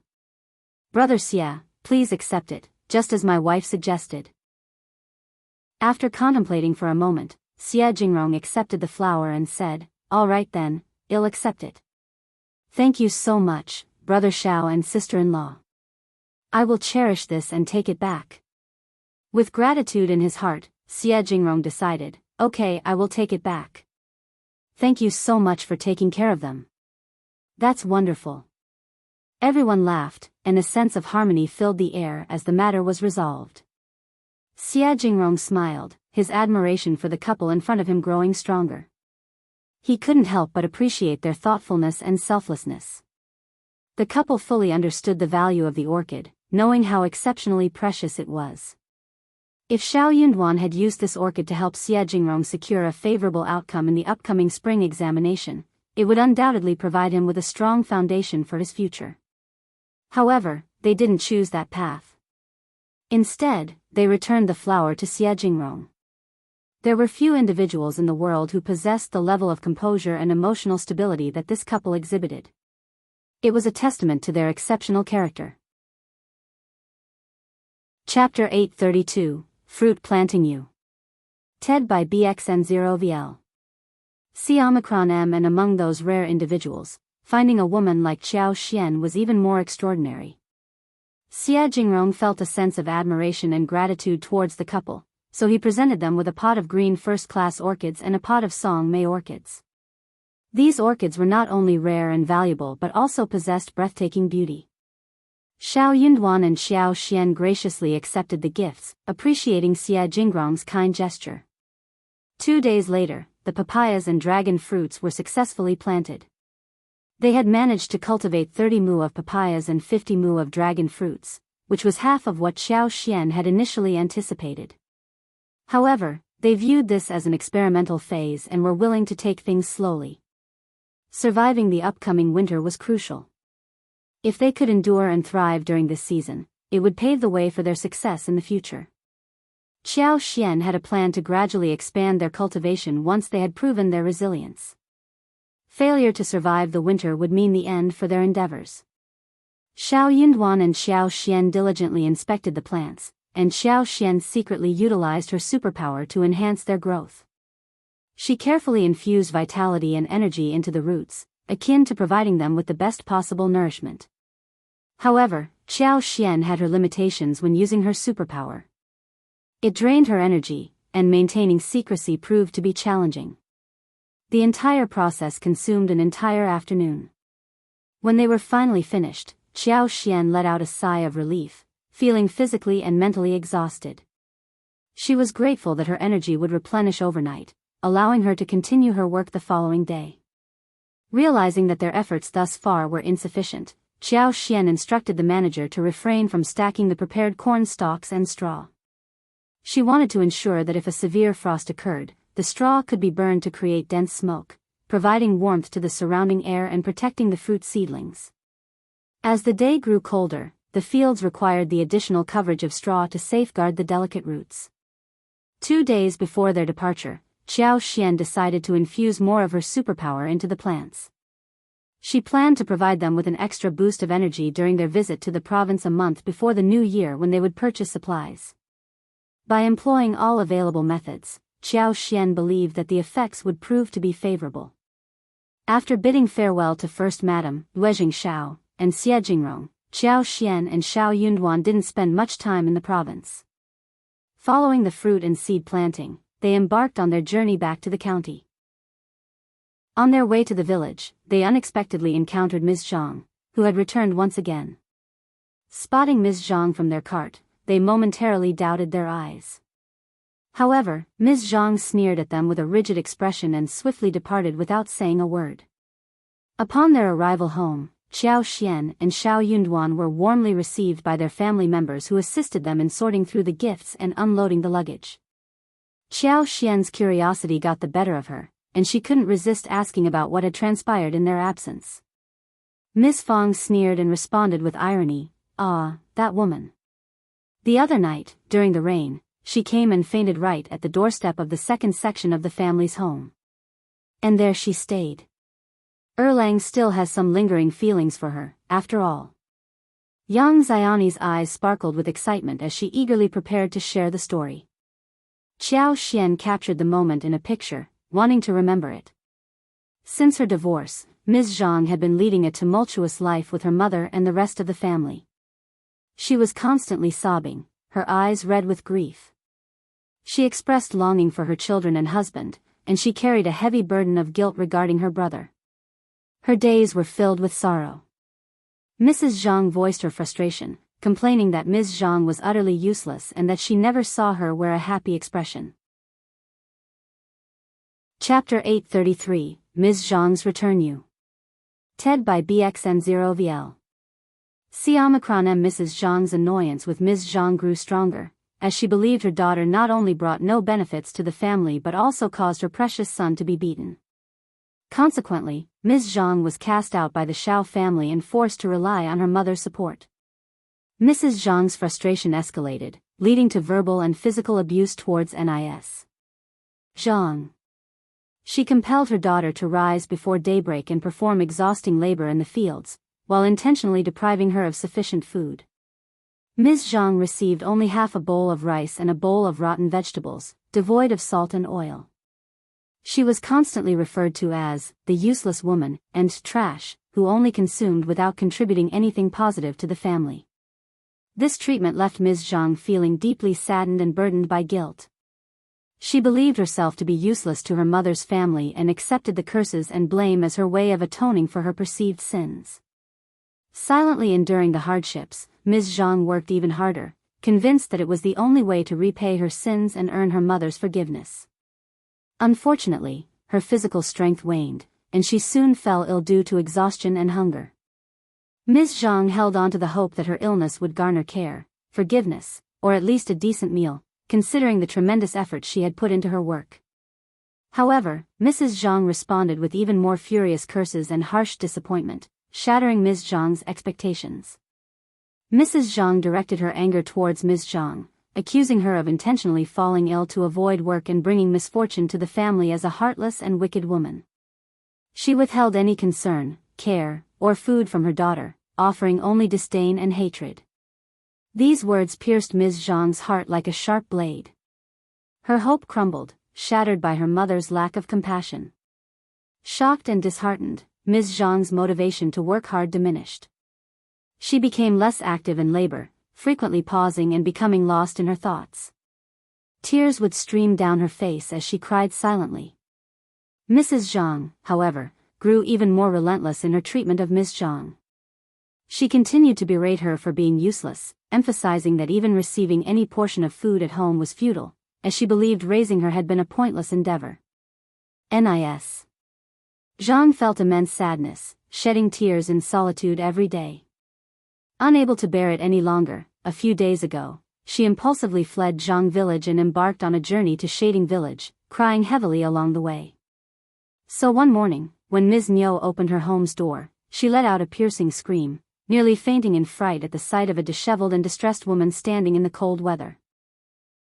As Ms.Mi realized that the woman at her gate was Ms. Zhang, she couldn't bring herself to allow her former daughter-in-law to collapse there. Despite her stingy and greedy nature, she couldn't leave her in such a dire state, especially considering the cold and rainy weather that could have led to her demise. Begrudgingly, Ms.Mi enlisted the help of Ms. Yan to carry Ms. Zhang into a room, where she was provided with a bowl of ginger soup. It was an act of begrudging kindness, compelled by the circumstances.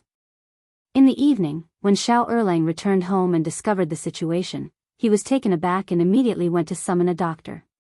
Overwhelmed with emotions, the couple embraced each other and wept. Xiao Erlang hadn't anticipated the extent of the suffering Ms. Zhang had endured in her own home. Seeing her dressed in tattered clothing, significantly thinner, and with hands marred by wounds and scars, his heart softened. The sight of their mother in such a pitiful state brought tears streaming down the faces of their two children. Chapter 834, Their Fault. TED by BXN0VL. C-Omicron M. Xiao Erlang's determination to protect Ms. Zhang and ensure her safety was unwavering. He refused to drive her away, understanding that it would only lead to her demise. Desperate, he knelt down before his parents, Ms.Mi and second uncle, pleading for their forgiveness and begging them to allow Ms.Zhang to stay. He promised to take responsibility for her, vowing to guide her and prevent her from making any further mistakes.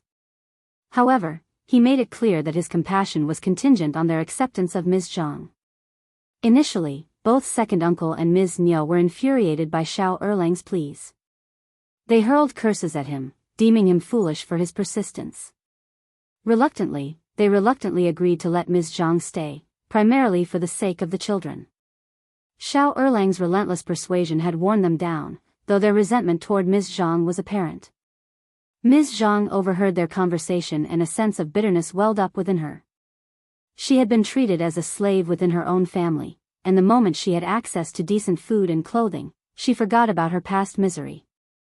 Now, she harbored a deep hatred towards Ms.Mi and second uncle, blaming them for the circumstances she found herself in.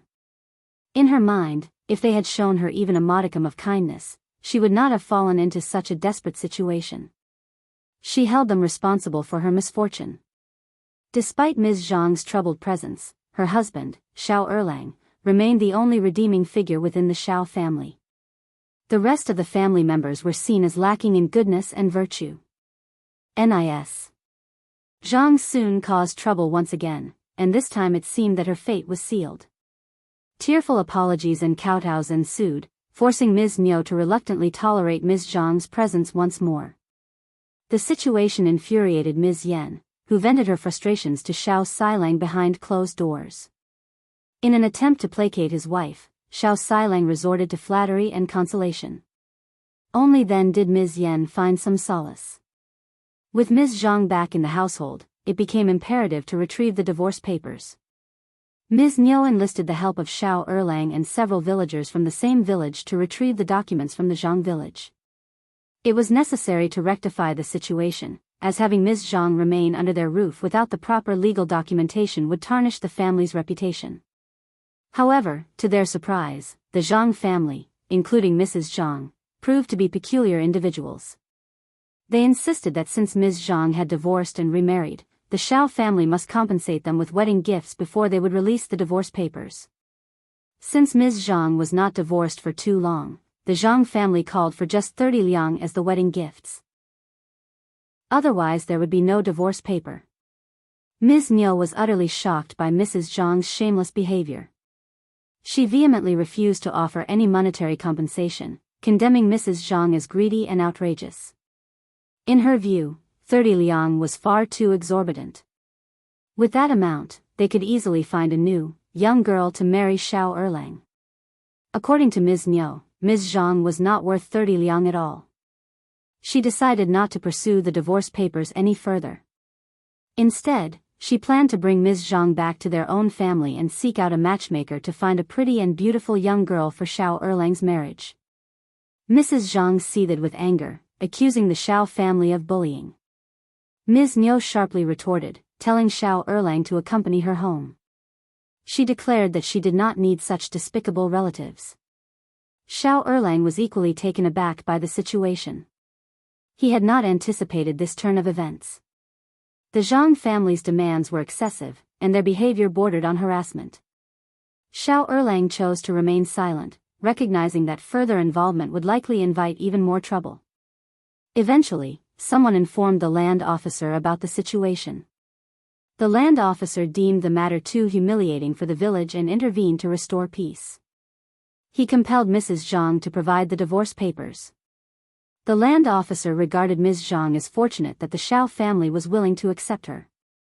Mrs. Zhang's demand for 30 liang as a wedding gift was considered nonsensical. She appeared to be driven solely by a desire for maximum profit, charging exorbitant amounts without any sense of reason or fairness. Chapter 835, Miserable You. TED by BXN0VL. C-Omicron-M. However, Ms.Mi had no interest in bargaining with Mrs. Zhang. She simply stated that she no longer needed Ms. Zhang and insisted that she should return to her own home. Mrs. Zhang started to panic. She wished that Ms. Zhang could stay with the Xiao family, as they were living a more prosperous life. Mrs. Zhang believed that they could surely benefit from having Ms. Zhang in their household. The intervention of the land officer forced Mrs. Zhang to concede. She had no choice but to offer the divorce papers. The chaotic situation finally came to an end. People inside and outside the village ridiculed the Zhang family for their irrational behavior. The family's reputation suffered a severe blow due to having a divorced daughter and an unmarried girl in their household. The Zhang family's demand for 30 liang as a remarriage gift was seen as outrageous and embarrassing. Ms.Zhang returned to the Xiao family, but she knew she would face mockery and disdain. She had become a target of hatred due to her past actions. People showed no friendliness towards Ms.Zhang. Those who used to socialize with her now kept their distance. They hurried past her or took alternate routes to avoid her. Women with children regarded her with caution, eyeing her warily as if she might dose a threat to their children. Fearing that Ms.Zhang would TRV to kidnap them for money. Ms.Zhang felt a deep sense of misery and bitterness, mixed with anger. She resented those people who judged her without understanding the difficulties she had faced. She believed she had been driven to her actions. Simultaneously, Ms. Zhang harbored resentment towards Ms.Mi, the matriarch of the Xiao family, and everyone else from the Xiao family. She viewed them as cruel and heartless, attributing her current circumstances to their actions. No one was aware of the depth of Ms. Zhang's grudge, but she was now back in her husband's home. Hearing Yang Xiaoni and Ms. Fang's gossip, Xiao Xian found herself at a loss for words. However, she wasn't entirely surprised by the situation. Ms. Zhang, with her 2 young children, collapsed at the gate of the house. Xiao Erlang, still having feelings for his wife, was determined to keep her by his side. However, given the previous incidents, people were becoming increasingly wary of her, and it seemed like a volatile situation was about to erupt. Xiao Xian doubted that Ms. Zhang would be able to stay in the second section of the family for long. She inquired, "How does second aunt-in-law treat Ms. Zhang? Is she kind to her?" "Of course not." Yang Xiaoni eagerly shared the details.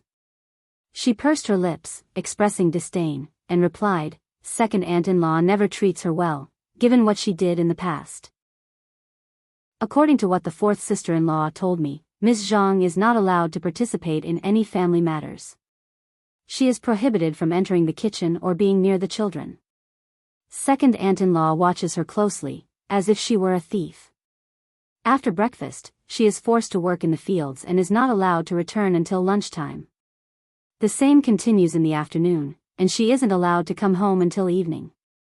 They won't let her stay at home anyway, fearing she might come up with some strange ideas again."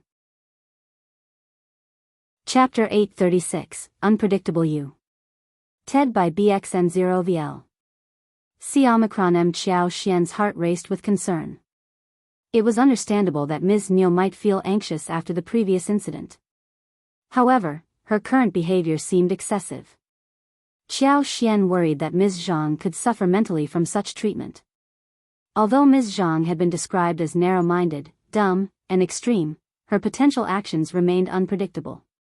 Considering that Ms.Mi had agreed to take Ms. Zhang in, it was inappropriate to treat her this way. However, Ms.Mi was not enthusiastic about accepting Ms. Zhang in the first place. It was Xiao Erlang who insisted, and Ms.Mi herself was not known for being open-minded.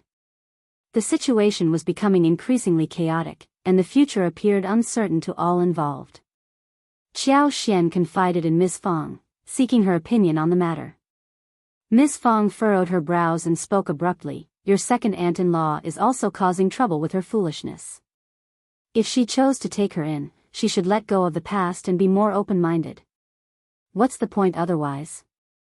Xiao Xian expressed concern that another incident might occur, especially for the sake of the 2 young children involved. They were innocent and deserved better. In light of this, Xiao Xian pondered whether it was necessary to warn Ms.Mi after all, and shared these thoughts with Ms. Fang. Ms. Qiao's face brightened with a smile upon hearing Ms. Fang's words. "Mom, you're so understanding.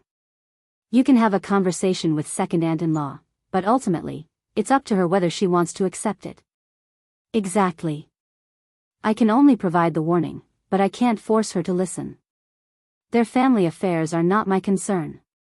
Soon, Ms. Fang approached Ms.Mi to discuss the matter. However, Ms.Mi dismissed every word Ms. Fang said, even going so far as to label her as nosy and relishing in her supposed misery. Treating Ms. Zhang better was out of the question for Ms.Mi. She believed that Ms. Fang's intentions were to ensure they didn't lead a good life. Ms. Fang grew increasingly frustrated by this response.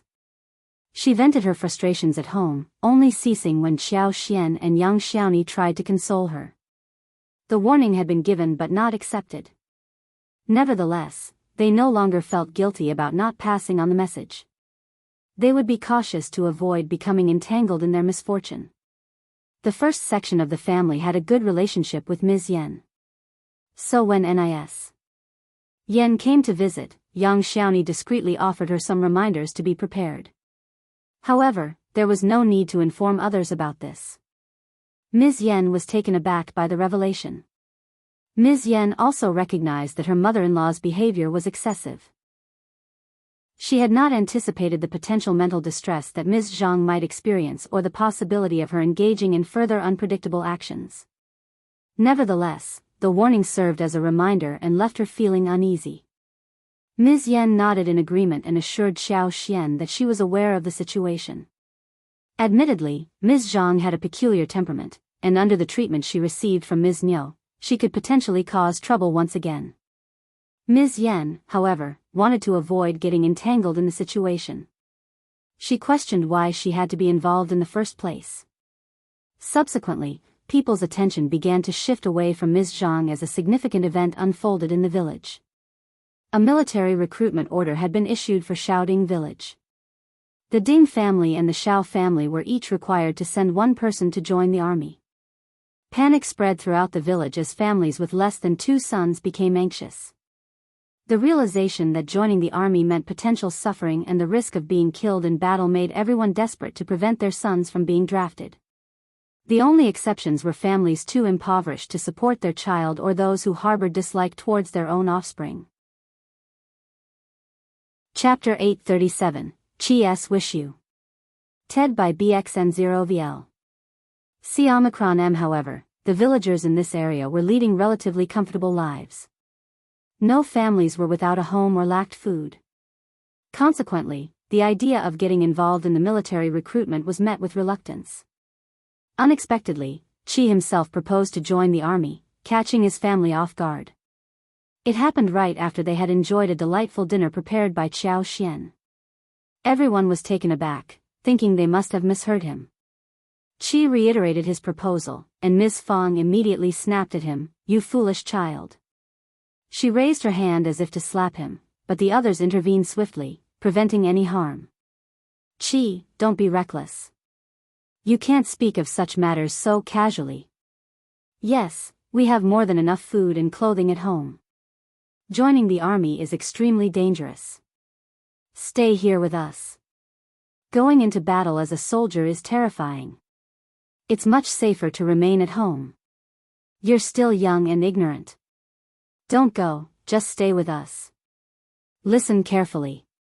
This discussion must not leave this room or reach anyone else. I will not hesitate to deal with anyone who spreads this news." Only Xiao Xian and Xiao Yunduan remained silent, contemplating the situation. Chi felt deeply saddened by his family's reactions. He turned to Xiao Yunduan, his 5th brother, and asked with determination, "Do you also find me ridiculous? Do you object to my proposal?" "Don't speak to him. Of course, he objects. Let's end this discussion now, or I will beat you." Ms. Fang became irritated once again, and she was about to physically harm Chi when the others intervened and stopped her. Through sobs, Ms. Fang exclaimed, "You foolish boy. You're deliberately trying to anger me. We had just started to experience happiness in our lives, and now this." Xiao Yunduan spoke in a gentle tone, "Mom, please don't worry. Dad, let me have a private conversation with Chi. We'll have a meaningful talk." Ms. Fang and eldest uncle sighed with relief. Ms. Fang nodded, saying, "Convince him to change his mind." "Don't worry, Mom." Xiao Yunduan led Chi away to the study in his own yard. Inside the study, Chi lowered his head, biting his lip, visibly distressed. Xiao Yunduan looked at Chi intently and let out a heartfelt sigh. Qi had grown taller and stronger. He was no longer a child. In another 2 or 3 years, Qi might even surpass his older brother in height and strength. Would he become stronger than him as well? Qi had already displayed impressive capabilities. He could hunt large animals with ease, displaying remarkable skill and agility. His sharp gaze and proficiency with the bow made him truly admirable. It was impossible for anyone to perceive him as just an ordinary teenager given his exceptional abilities. Xiao Yunduan honestly didn't believe that he should confine Qi indoors. Qi, not as eloquent as his fifth brother, scratched his head and turned to Xiao Yunduan. "Fifth brother, I can take care of myself. Please let me join the army." Xiao Yunduan asked, "Are you certain about this?" Qi nodded vigorously, his determination evident. Yes. I really want to join the army. You understand that joining the army is not a trivial matter. Once you're enlisted, there's no turning back. Deserters are beheaded. When you're in the camp, you'll start as a low-ranking soldier, enduring the harshest living and eating conditions, worse than what our family has experienced in the past. If you have a harsh commander, your life will become even more miserable. Chapter 838, Deep Consideration U. TED by BXN0VL. C-Omicron-M, daily training will be grueling, and in times of war, soldiers like you will be on the front lines. There's a real risk of losing your life or being used as bait. Aren't you afraid of that? Xiao Yunduan questioned. Even if I become an officer as an advanced scholar, from a recommended man, I may not be able to help you. Besides, the army doesn't consider where you're from. Your fate will depend solely on your own actions once you're there. Are you still determined to join the army?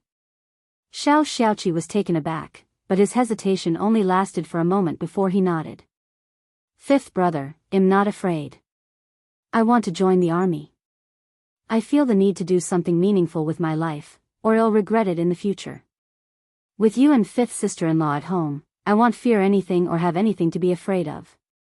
That's enough for me. Xiao Yunduan chuckled. You're just a kid. What do you understand about the things adults talk about? Don't worry about our family. Xiao Xiaoqi smiled sheepishly. Don't answer me so hastily. Take some rest and think it over. The recruitment process won't be completed so quickly. The deadline is still a few days away. Take a couple of days to ponder on it and let me know then. Xiao Zioqi's eyes brightened. He added, Fifth brother, L. No more words for now. Pretend I haven't heard anything. Go and contemplate. Don't make any impulsive decisions. Qi, this is your life, and one won't interfere. But you must take responsibility for your choices and think through them thoroughly. Remember, you have loving parents and siblings who genuinely care about you. Tears welled up in Xiao Zioqi's eyes as he nodded. Xiao Xiaoqi quietly retreated to his own room to avoid his mother's scolding. Xiao Yunduan contemplated something else in the study before gathering his thoughts and heading to his parents.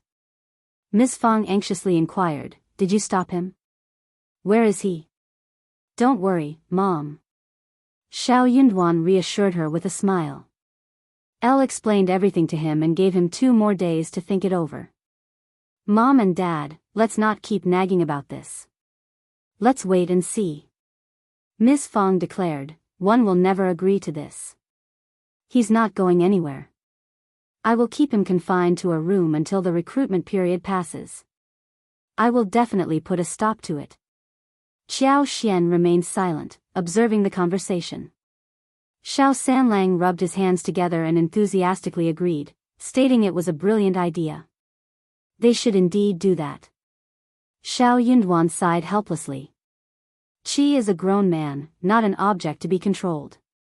It wouldn't be fair to confine him. Elle don't care. I am his mother, and am doing this for his own good. Ms. Fang retorted. However, she cast a skeptical glance at Xiao Yunduan. Duan, tell me, did you agree with his decision? Xiao Sanlang chimed in, Mom, of course not. Fifth brother would never be so unreliable. Xiao Dalong nodded in agreement. Absolutely, fifth brother is always level-headed. Xiao Xian pondered for a moment, then winked at Xiao Yunduan with a smile. Xiao Yunduan rubbed his nose and cleared his throat. Regardless, Mom, don't worry. She will do just fine. Ms. Fong sighed and muttered, "I still can't shake off this uneasy feeling in my heart." Chapter 839, Not for Her You. TED by BXN0VL. Xiaomicron. They couldn't reach a definite conclusion, leaving everyone in a state of unease. They sought solace in one another's company, particularly the parents, before retiring to their respective rooms. Once they were alone, Xiao Xian smiled at Xiao Yunduan. "Darling, is Qi really going? And you're supporting his decision?" Xiao Yunduan smiled bitterly. "It appears that he has made up his mind. Besides, he's no longer a child. He has the right to make his own choices. It would be cruel to force him to stay." Xiao Yunduan didn't want Qi to go, but ultimately it was his own life, and Xiao Yunduan couldn't make decisions on his behalf. He turned to Xiao Xian. "What do you think?" Xiao Xian pondered for a moment and chuckled. "Qi is quite capable of taking care of himself. He's not impulsive either. If you can advise him to be low profile, stay calm, and prioritize his well-being, and remind him of his family whenever he's about to engage in something dangerous, I believe everything will be fine. Qi is different from his peers. He has a brother like you. Maybe you won't be able to directly take care of him once you become an advanced scholar, but in a few years, you might be able to transfer him out of the camp if it's possible. Alternatively, we can provide some financial assistance. Just look at us now. We have connections with the Xia family. If you can ask them to write a recommendation letter for Qi, it could serve as his safeguard in case he encounters any trouble, so, I believe it's a viable idea. Qi is so talented. It would be a waste for him to stay at home for the rest of his life." Xiao Xian suppressed her urge to reveal her clairvoyant abilities. After all, they were sporadic, and she couldn't predict Qi's entire future. If only she could glimpse a small portion of it in secret. Xiao Yunduan smiled. "Your analysis has eased my mind. Indeed, if Qi has made up his mind, he should go. I will approach the Xia family for a recommendation letter as his safeguard. With his skills, he should be able to protect himself. If the hardships become unbearable, we can find a way to bring him home in a few years." Xiao Xian smiled. "That's a conservative estimate. I almost believe he has the potential to become an official with his talents." Xiao Yunduan chuckled and shook his head.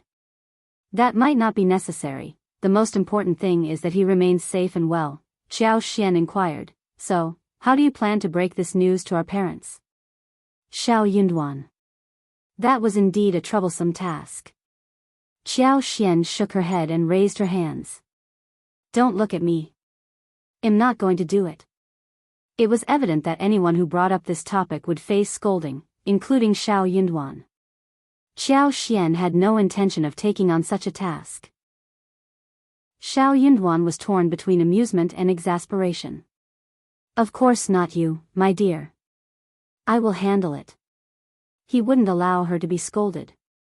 Being his mother's son, he would shield her from any scolding. Xiao Xian chuckled. "You're the best." The couple continued their conversation, sharing laughter, and eventually settled down. Qi was quite mischievous. He managed to avoid spending much time alone with Miss Fong and eldest uncle these days. Chapter 840, Getting Scolded You. TED by BXN0VL. Xiaomicron. Despite agreeing to let Qi think for a couple more days, Miss Fong couldn't stop worrying about the situation. She wanted to have a serious conversation with Qi, urging him to think carefully. However, Qi managed to avoid her at all costs, which only increased Miss Fang's frustration. The mother's relentless pursuit was met with the son's constant evasion, creating a sort of guerrilla warfare between them. The rest of the family found the situation amusing but refrained from laughing, fearing it might escalate the tension. Finally, the 2 days had passed, and the atmosphere in the household was tense. Ms. Fong, eldest uncle, Qi, and Xiao Yunduan were all on edge. As the middleman, Xiao Yunduan had the weighty task of negotiating between them. But Qi remained resolute in his decision to join the army. Miss Fang snapped at him and even attempted to hit him, but her anger couldn't sway his determination. After venting her frustration, Miss Fang became overwhelmed with anxiety and broke down in tears. "If you don't want to get married now, it'll stop anyone from coming to our door. Well, wait until you're willing to get married. But don't get so angry about our arrangements that you want to leave home." Ms. Su and Yang Xiaoni were taken aback and didn't know how to respond. Xiao Yunduan and Xiao Xian were completely baffled by the situation. Xiao Yunduan said, "Mom, what happened? Qi wouldn't leave home just because he's angry. He and Tao Tao won't get married unless they're willing to. We don't force them into anything." Miss Fang continued to sob and shake her head, unable to fully express her feelings.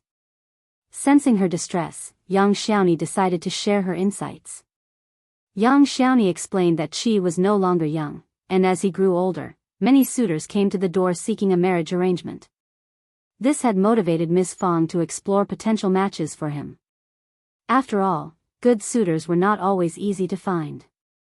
On the second day after Qiao Xian and Xiao Yunduan had left home, a distant cousin of Ms. Fang's suddenly appeared at their door with her 2 daughters. Although they hadn't interacted frequently in the past, they were still family, and Ms. Fang was delighted to see them. This cousin seemed to be quite lively and quickly engaged in a cheerful conversation with Miss Fang. This cousin was not here without purpose. She was here to build a martial alliance. She was trying to make Miss Fang to let Qi marry one of her 2 daughters. Miss Fang was not easily swayed by her cousin's proposition. Although they were relatives, they hadn't maintained a close relationship over the years. Miss Fang felt it was necessary to gather more information about this relative and her 2 daughters before making any decisions regarding the marital alliance. Rather than rejecting the idea outright, Miss Fang tactfully expressed that her son was still young and it would be prudent to wait for a couple more days before discussing the matter further. The cousin agreed and understood, remarking that parents were always deeply concerned about their children's well-being and should carefully consider all aspects before entering into a marital alliance. Miss Fang was relieved that she could buy some time to properly evaluate the situation and make an informed decision for her son's future.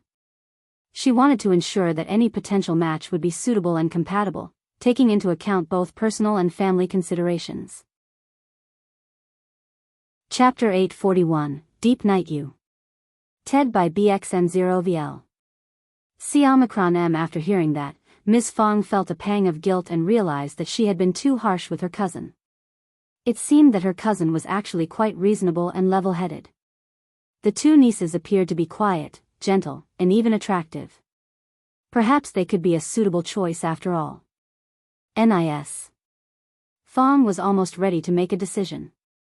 She decided to observe Qi's reaction first and see if he was open to accepting them, before finalizing any alliance. However, she soon discovered that her distant cousin was deceitful. She was scheming to manipulate her eldest daughter into seducing Qi, hoping to force the Xiao family into marrying her daughter. As the girl entered the Xiao family's luxurious home, she couldn't help but envy their wealth. The house was grand and well-lit, and everyone in the Xiao family was adorned with jade bracelets and silver ornaments. They enjoyed plentiful meals with meat, unlike her own family who often had to make do with simple grains and rice. This made her even more jealous. Feeling desperate when Miss Fang didn't readily approve of their proposal, the girl's mother came up with a terrible idea. Despite her nervousness, she gathered her courage and reluctantly agreed to the plan. Initially, their plan was to stage a fall, pretending to accidentally stumble into Qi's arms. However, they soon realized that this wouldn't be solid evidence to convince Miss Fang. She could easily deny it and cause a commotion.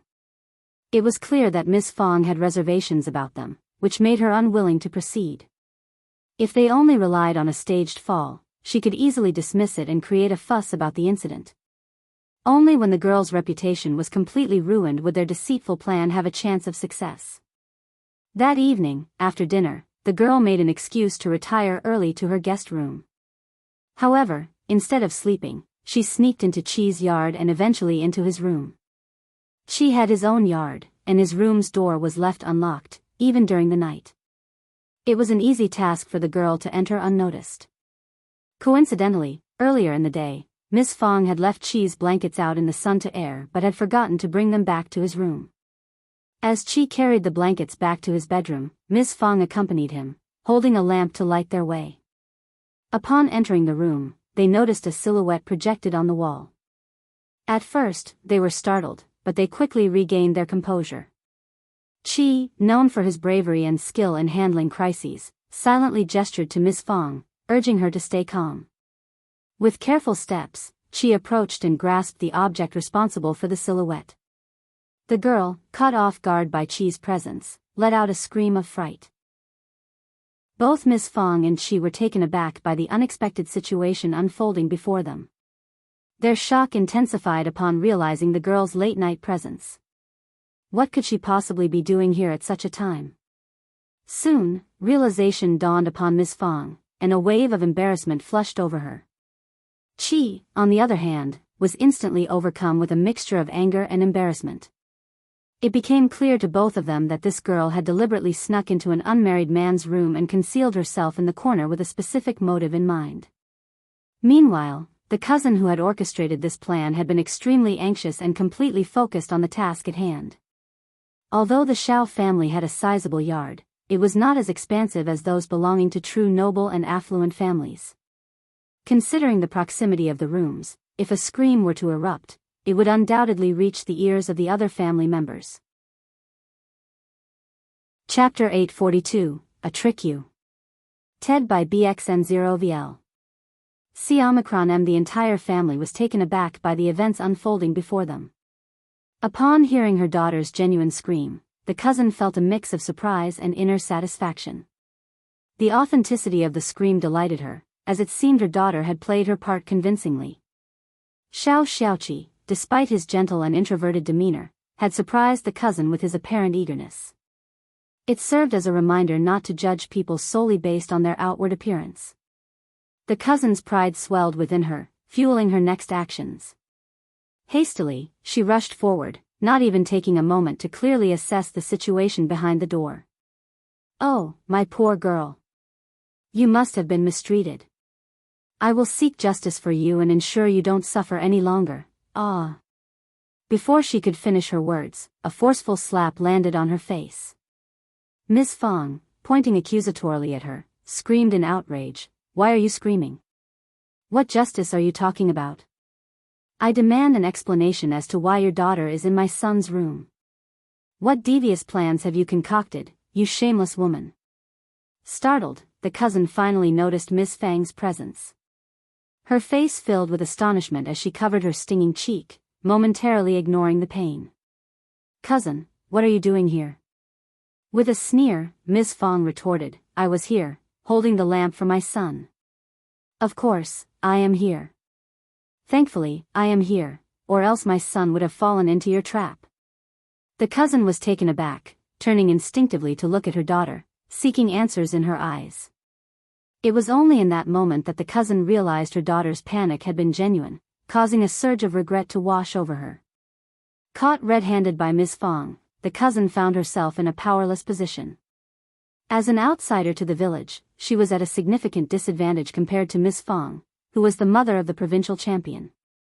Moreover, the Xiao family had recently made substantial contributions to the village, including building a school and donating vast tracts of land to the clan. The village would undoubtedly rally behind Miss Fong, further isolating the cousin. The next day, the cousin and her two daughters swiftly disappeared, seeking to escape the repercussions of their actions. Miss Fong, in order to preserve their reputation, decided to keep the incident a secret, ensuring that no one in the family would ever speak of it. However, from that point forward, she vowed to sever all ties with the cousin's family. Chi, likely startled by the entire ordeal, advised Miss Fong against arranging any future martial unions for him. Miss Fong couldn't help but laugh and cry at the same time.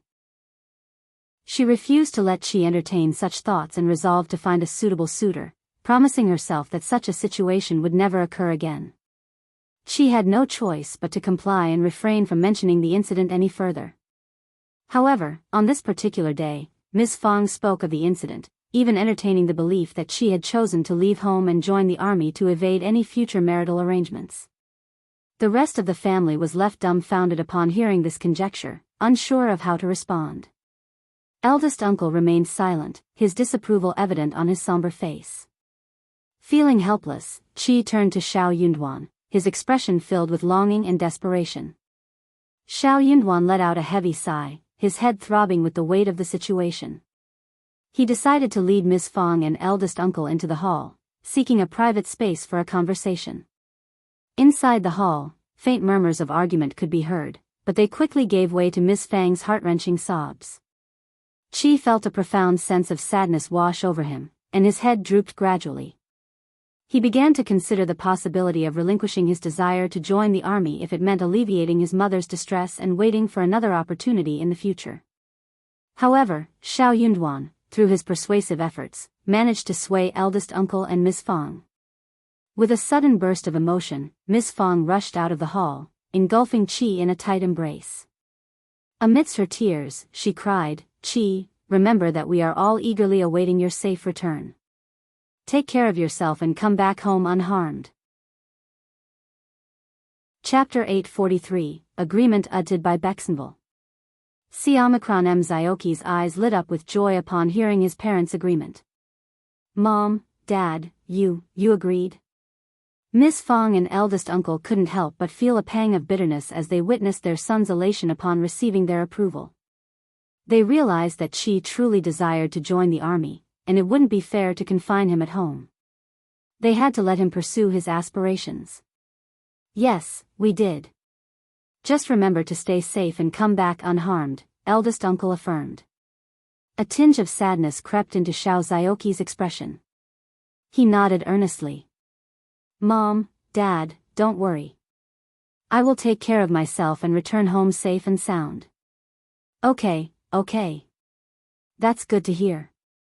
Ms. Fang replied, her voice filled with a mixture of relief and concern. She shared a few more words of advice and encouragement with Qi, who accepted them all. Ms. Fang felt a sense of relief after receiving consolation from Xiao Yunduan and Xiao Xian.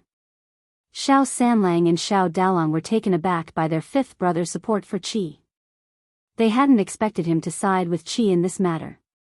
As they contemplated Qi leaving for the army in February, a sense of sadness washed over them. If their fifth brother believed that Qi would be fine, they took solace in the notion that he would ensure Qi's safety. However, a lingering worry remained. What if something were to happen? When would Qi return to visit them after this? Would it be several more years? The thought of a prolonged separation only deepened their sorrow. The entire village was in a state of chaos due to the recruitment process. The land officer had announced that anyone interested in joining the army could freely apply. However, it was widely understood that only the foolish would willingly step forward. As a result, they resorted to drawing lots. Those selected through the drawing would be obligated to join the army on behalf of the village. It was seen as a fair approach. However, to everyone's surprise, the first section of the Xiao family decided to volunteer without waiting for the drawing. Qi was enlisting in the army. The news sent shockwaves throughout the village. The villagers had assumed that the first section of the Xiao family would be exempt from the drawing process. After all, Xiao Yunduan held a prestigious position as a recommended man, bringing honor to the clan and sparing them from any troubles within the village. Moreover, the first section of the Xiao family had already made significant contributions, donating vast stretches of land and funds for the school.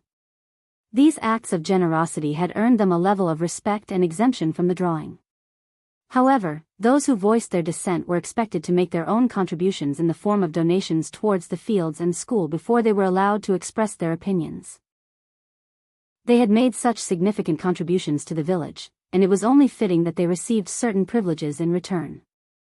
That was what they rightfully deserved. However, Qi had volunteered. What on earth is the Xiao family thinking? This is outrageous. Yes, how could they allow Qi to do this? It's not a laughing matter. Wouldn't have let him do it if I were them. Do you think that recommended man Xiao has some insider information that could benefit them from the recruitment? You think they're after personal gains? No, certainly not. Despite the confusion and speculation, the matter had been settled. The Xiao family breathed a collective sigh of relief and celebrated. Ms. Yen also felt relieved. She couldn't help but express her gratitude to Qi. She believed he was capable enough to ensure his own safety. If her husband had been selected through the drawing of lots, it would have been a dreadful situation. Ms.Mi and second uncle shared the same sentiment. They finally felt a sense of relief when Qi volunteered, knowing that their own son was spared from being chosen. Ms. Zhang's hands clenched tightly, her head lowered, and a coldness emanated from her eyes. Her lips twitched with disdain. She despised seeing Ms. Yen showering their parents with flattery like this. The first section of the family had never treated her well or helped her attain any form of prosperity. The most they had done for her was share some food. Yet, she still visited them whenever she found the time, seemingly content. Chapter 844, Settlement uttered by Bexenville. Xiomicron shame on her. Xiaoqi had decided to join the army. Something must be wrong with his head. The entire first section of the family was nothing but a bunch of fools. Well then, let him join the army and never return. Ms.Zhang cursed silently within herself. If it weren't for the first section of the family's coldness and meddling, she would not have ended up in this miserable state. None of the Ting family members were willing to step forward. Consequently, they had to resort to drawing lots. Only the family's sole child would be exempt from this process, while the rest would be included. In the end, it was Ding Jia's youngest son, Ding Jinshan, who was selected. Ding Jinshan and the entire family were in tears. The others, who felt a mix of relief and sadness, approached them to offer their condolences. And so, the matter was settled. They would gather in the middle of February at the county and proceed to the province according to the government's arrangements. From there, they would head north. It remained uncertain which general would oversee them once they reached the northern region. Normally, this journey would take 5 years. The next day, Ding Jiazhu and Ms.Zhang visited the first section of the Xiao family with their son. They believed that they were in the same situation and should foster a friendship together. As soon as Ms. Yang saw Ms. Fang, she burst into tears and clutched Ms. Fang's hands. "Sister-in-law, why are we so unlucky? Our poor child."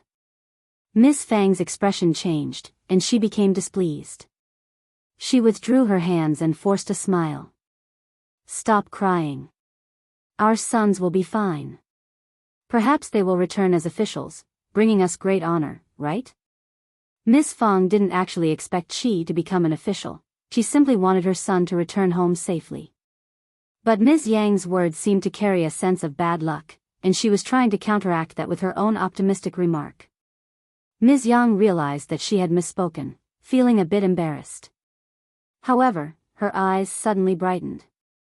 She exclaimed, "Oh, you're right. Recommended man Xiao is on his way to becoming an official, isn't he? He will take care of Qi, won't he? Let's ask him to take care of our son too. Jinshan, come and plead with recommended man Xiao." Ding Jiazhu quickly grasped the opportunity and pushed his son forward, saying, "Yes, sister-in-law, we are all family. Please, recommended man Xiao, you have to take care of us." Ms. Fang felt a sense of disgust rising within her. "Uncle Ding and Aunt Yang, you've misunderstood me. I still have the spring examination next year, and it's uncertain if I will even achieve the status of an advanced scholar. Even if I do, I won't be relocated to the north as an official. When they join the army, they must rely on themselves, practice diligently, and take good care of themselves. I won't be able to assist them."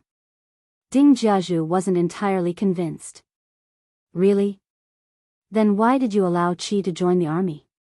You must believe it's a good opportunity." "Qi couldn't tolerate that. Uncle Ding, it was my own decision to seek a broader world." Ding Jiazhu responded curtly, still skeptical. "Seeking a broader world? What an excuse. This journey is fraught with danger." Ms. Yang chimed in, "Regardless, you two are the closest friends and family there. You must take care of each other. Qi, you have skills like archery. My son, on the other hand, is helpless, so you must watch over him. Chapter 845, Annoyed uttered by Bexenville. Xianxia, Ms. Fang and the others remained silent, processing Ms. Yang's words. Without the final sentence, Ms. Yang's remark seemed acceptable. However, the last comment struck a nerve. Qi smiled reassuringly. Don't worry, we'll support each other. Good, that's good. Ding Jianghu and Ms.Zhang continued to nag for a while longer before departing with gloomy expressions. Ding Jinshan was still unmarried, which concerned Ms.Zhang. She relentlessly searched for potential suitors for her son, hoping to secure a marriage and secure a bloodline in case Ding Jinshan faced an untimely demise. However, no respectable families were willing to accept them as in-laws in the current circumstances, unless they were previously engaged and had to expedite the wedding. Ultimately, they had to spend a considerable amount of money to arrange a wedding with a modest girl during the New Year festivities. As for the first branch of the Xiao family, fewer suitors approached them for marriage alliances, and the overall quality of prospects was significantly lower. Prominent families were reluctant to marry off their daughters at this time, regardless of the Xiao family's standing. However, impoverished families saw it as a golden opportunity to secure a marriage. Previously, they had never considered the Xiao family, deeming them too prestigious. But the situation had changed.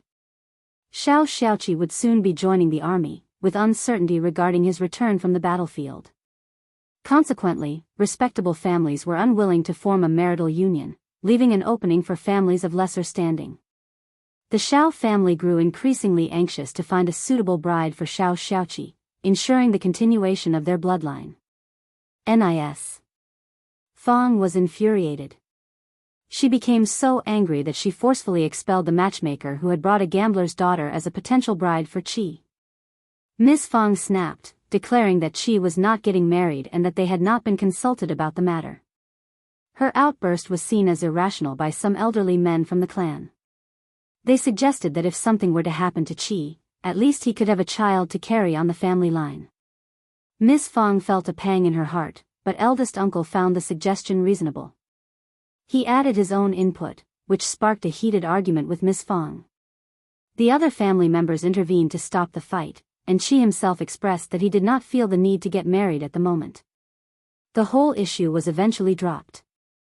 However, rumors began circulating about Ms. Fang. Some even claimed that she was possessed and intentionally mistreated her youngest son. Qi paid no attention to the rumors. He remained happy and content, spending most of his time hunting in the mountains. This allowed him to hone his archery skills and physical prowess. Occasionally, family members like Xiao Xian would accompany him to gather resources from the mountains, but Qi often ventured alone. Qi even extended an invitation to Ding Jinshan to join him for practice. He offered to teach him archery and share some valuable tips, although he kept the teachings from his master to himself. However, Ding Jinshan showed no interest in going, and his parents forbade him from doing so. It's too cold in the mountains, and there are wild animals too.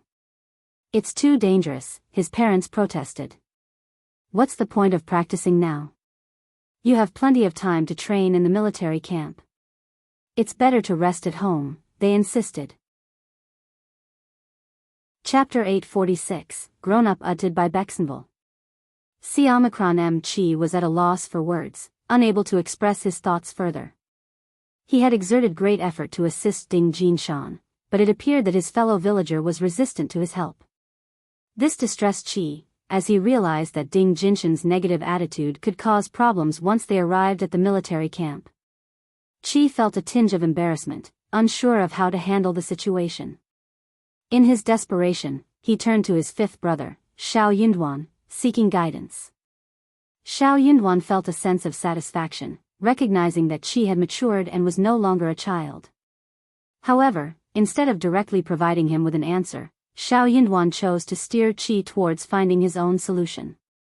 He wanted Qi to think for himself and arrive at a decision independently. After some contemplation, Qi came to a conclusion.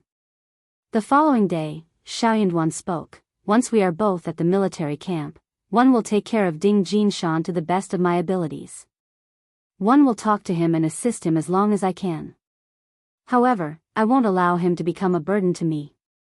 My parents, as well as you, my brothers and sisters, hold greater importance in my life. Ding Jinshan is merely a neighboring villager, and I will inform him of his responsibilities. If he chooses not to listen, then our relationship ends there. Xiao Yunduan nodded approvingly, wearing a smile. You're absolutely right. Do your best, but leave the rest to fate. There will be no reason for you to feel regretful. I have entrusted Manager Qin with the task of writing a letter to young Master Xia, requesting him to lend us some military books. Read them and prepare yourself. Xiao Xiaoqi felt a slight pang of surprise. He wasn't particularly fond of reading, but since this idea came from his fifth brother, he knew he had to support it. Reluctantly, he nodded and said, "Fine. I will read the books and seek your guidance if I come across anything one don't understand." Xiao Yunduan nodded, his smile growing wider. Although Qi had never been fond of reading, Xiao Yunduan believed that he could teach him to read well enough to understand the military books. And that was sufficient for Qi's purpose. As the year drew to a close, Ding Jinshan got married. The Xiao family refrained from hosting a grand wedding, but as they contemplated Qi's departure, their initial happiness diminished, and they began to dote on Qi. Qi, however, failed to notice any difference. While he missed his home, the anticipation of his upcoming journey and the possibilities it held motivated him greatly. During their journey, Qi once again successfully hunted a wild boar, this time weighing a whopping 150 kilograms. Dozens of people came together to collect the wild boar.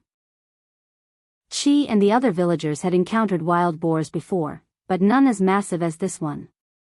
The wild boar was so large that it formed a small mound in the yard. Word spread, attracting many visitors to the village who came to witness the spectacle. They marveled at the long, sharp fangs and the thick, black mane resembling steel needles, finding them intimidating to behold. Yet it was Qi alone who had managed to bring down this formidable beast. Naturally, the villagers praised his archery skills. Qi is truly remarkable with his arrows. Qi's abilities are astounding. This beast leaves me in awe. No wonder his family is thrilled to have him join the army. He's destined for greatness. You're absolutely right. People began to comprehend the underlying reasons behind Qi's family support for his decision. Ms. Fang sighed, feeling a mix of emotions. She couldn't help but worry. Her child had grown up and formed his own ideas. As his mother, she couldn't simply take control of everything anymore. Chapter 847, Mute Utted by Bexenville. Xiamacron. The most amusing aspect was that Ding Jinshan's family, upon witnessing the wild boar and Qi's consistent success in bringing home prey each year, found themselves reinvigorated with motivation. Ding Jinshan approached Qi, inviting him to accompany him on a mountain trip and beseeching him to impart his archery skills. Qi accepted the request. However, after merely 3 days, Ding Jinshan relinquished his pursuit. He lacked experience and struggled to locate any targets. When Qi spotted an animal and instructed him to shoot, Ding Jinshan lacked the strength to draw the bowstring. The substantial wild boar was shared among those who assisted in carrying it, as well as the second and third sections of the family. A generous portion was utilized to prepare a variety of dishes to be shared with the neighbors. Nevertheless, there remained over 100 kilograms of meat. Given the surplus smoked meat and sausages this year, there was no need to produce additional supplies. Instead, they could offer them as gifts during the New Year festivities, either before or after. Ms. Fang suggested to Ms. Su that they deliver the excess meat to her family as a gift. Fortunately, Ms. Su readily agreed. Consequently, the next day, both Ms. Fang and Ms. Su returned to their respective families. Each family received 15 kilograms of wild boar meat, along with a few other items. The quantity was quite substantial. Having developed a strong bond and cooperation, the first section of the family and Nis. Yen decided to present Ms. Yan's family with 10 kilograms of the meat as a gift, as they maintained a good relationship and collaborated on various business ventures. After a brief discussion, Xiao Xian decided to share some of the wild boar meat with manager Qin and Ding Erzhu from Zhang village. Later, she took a moment to scoop some shrimp from the pond after inspecting the fields at Zhang village. Xiao Xian had no inclination to offer any gifts to the Qiao family. Likewise, Officer Qiao had no desire to receive any. Since Yang Xiaoni had severed ties with Yang Liang, she felt no obligation to bring any presents for the new year. Her focus was on having Xiao Sanlang accompany her to visit her parents' tomb and pay respects. Someone happened to discover that the first section of the family had given Ms. Yan additional wild boar meat. This news left her feeling bitter and resentful. Attempting to embarrass Ms. Yan, she put on a fake smile and spoke about it openly. Ms. Yan was taken aback by the sudden revelation. Ms. Niu, equally surprised, inquired, "Ms. Yan, is your second sister-in-law telling the truth?" Ms. Yan, while inwardly sneering, openly admitted, "Yes, it's true. Elder aunt mentioned that my parents should also have a taste of it." "Fourth sister-in-law, you certainly have your admirers, don't you?" Ms. Zhang sneered. "Even our mother doesn't receive such honors." Ms. Yan responded quietly but firmly, "I'm not certain about that, but I often present elder aunt and her family with tofu, yubas, and dried tofu. It seems that elder aunt feels the need to reciprocate." Ms. Zhang's words trailed off as Ms. Niu, who was on the verge of anger, fell silent. Indeed, Xiao Sailang often brought home tofu and yuba from work, much to Ms. Niu's delight. However, Xiao Sailang consistently emphasized that his in-laws insisted on sharing some with the first section of the family and some with the third section of the family. While Ms. Niu disliked the idea of sharing, she couldn't covertly claim them for herself when the Yan family emphasized the first section's entitlement. Ultimately, when she already received her share, Ms. Niu decided to let go of her argument. So when the Yan family received wild boar meat from the first section of the family and requested her daughter-in-law to bring it over, what else could she say? Could she prevent her daughter-in-law from fulfilling her duties? After all, it belonged to her in-laws. Ms. Yan didn't deliberately hide anything from her. Moreover, both of her sons were employed at the Yan family's workshop. While anger brewed within Ms. Niu, she glared at Ms. Zhang and retorted, "Focus on your own meal. You keep causing trouble without knowing the full story. What are you trying to achieve?" Chapter 848, Ms. Zhang's plan uttered by Bexenville. Ms. Zhang trembled with anger, her face flushed. Yet, she lowered her head and refrained from uttering a word. Still, her anger burned within her as she cursed Ms. Yan for being sneaky and her mother-in-law for being foolish enough to trust Ms. Yan's flattering words so easily. In her view, Ms. Yan constantly flattered the first section of the family, which resulted in them showering her with treats. However, they never extended such favors to her, making her feel utterly unfairly treated. Ms. Zhang seethed with anger. With the new year approaching and the first section of the family already distributing gifts to the in-laws, she wondered what her mother-in-law's plan was. Reluctant to ask directly, she privately vented her frustrations to her husband. Xiao Erlang held disdain for the Zhang family, feeling repulsed by them. Nevertheless, he acknowledged Ms. Zhang's valid point. They should present gifts to their own family during the new year, otherwise, it would be seen as mistreatment of the daughter-in-law, causing her great humiliation. Xiao Erlang mustered the courage to propose the idea to Ms. Niu. However, before he could complete his suggestion, Ms. Niu snapped, "She instructed you to ask me, didn't she? What is she thinking? Gifts for the new year? Absolutely not. Tell her to leave. It's out of the question. Tell her she can either live honestly or leave this family."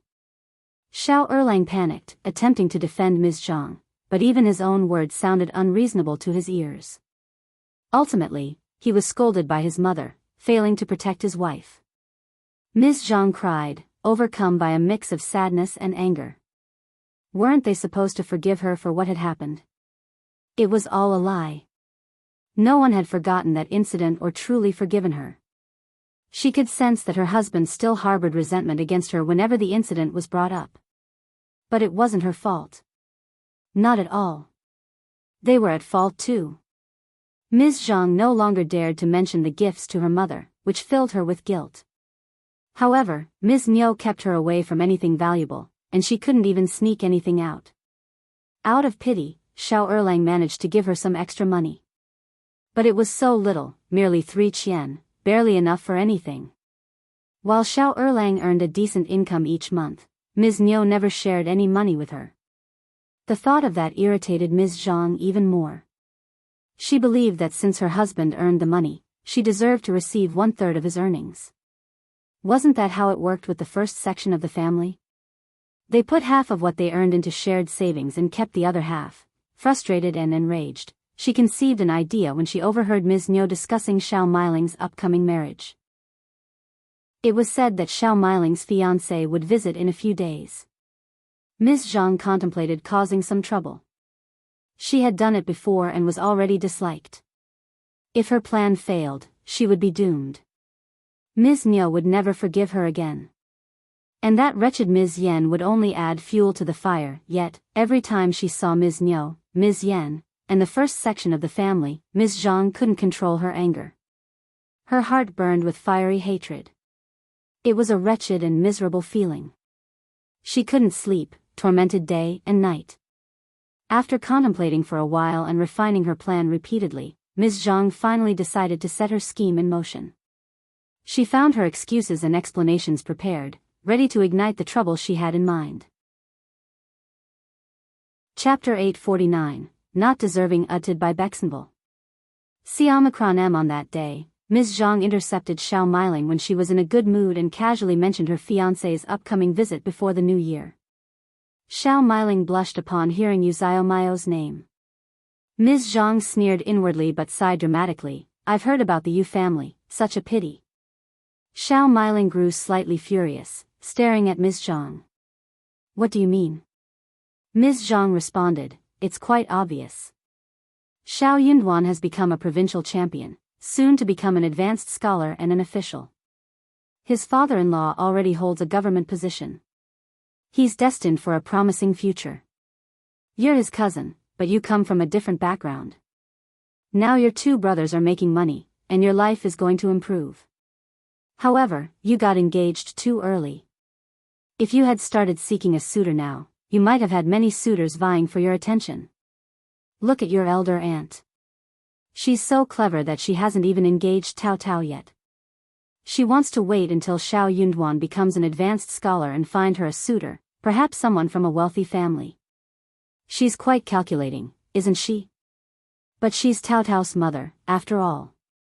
It's understandable that she's looking out for Tao Tao's best interests. However, you're also a daughter of the Xiao family, and she does nothing to help you. She even allows your mother to get you engaged so early, because she has her own motives, maybe even something sinister, I believe." Xiao Miling bit her lip, growing pale, suddenly overwhelmed by jealousy. She had never been fond of Tao Tao, yet she was going to marry someone of nobility because of her brother. Perhaps she would become the wife of a young master, leading a carefree life. But what about her? She was marrying into an ordinary farmer's family. She would have to work for the household and labor in the fields. Despite her hard work, she would only receive meager income for the rest of her life. Why, her second sister-in-law had a point. She deserved a better family. Her cousin would become an official next year, while she would be the cousin of an official coming from such different circumstances. How could an ordinary farmer's family be sufficient for her? She had to admit that she wasn't as exceptional as Tao Tao, but couldn't she at least marry into a wealthy landlord's family? Xiao Miling sneered, "Why didn't you say this earlier, second sister-in-law? What's the point of mentioning it now?"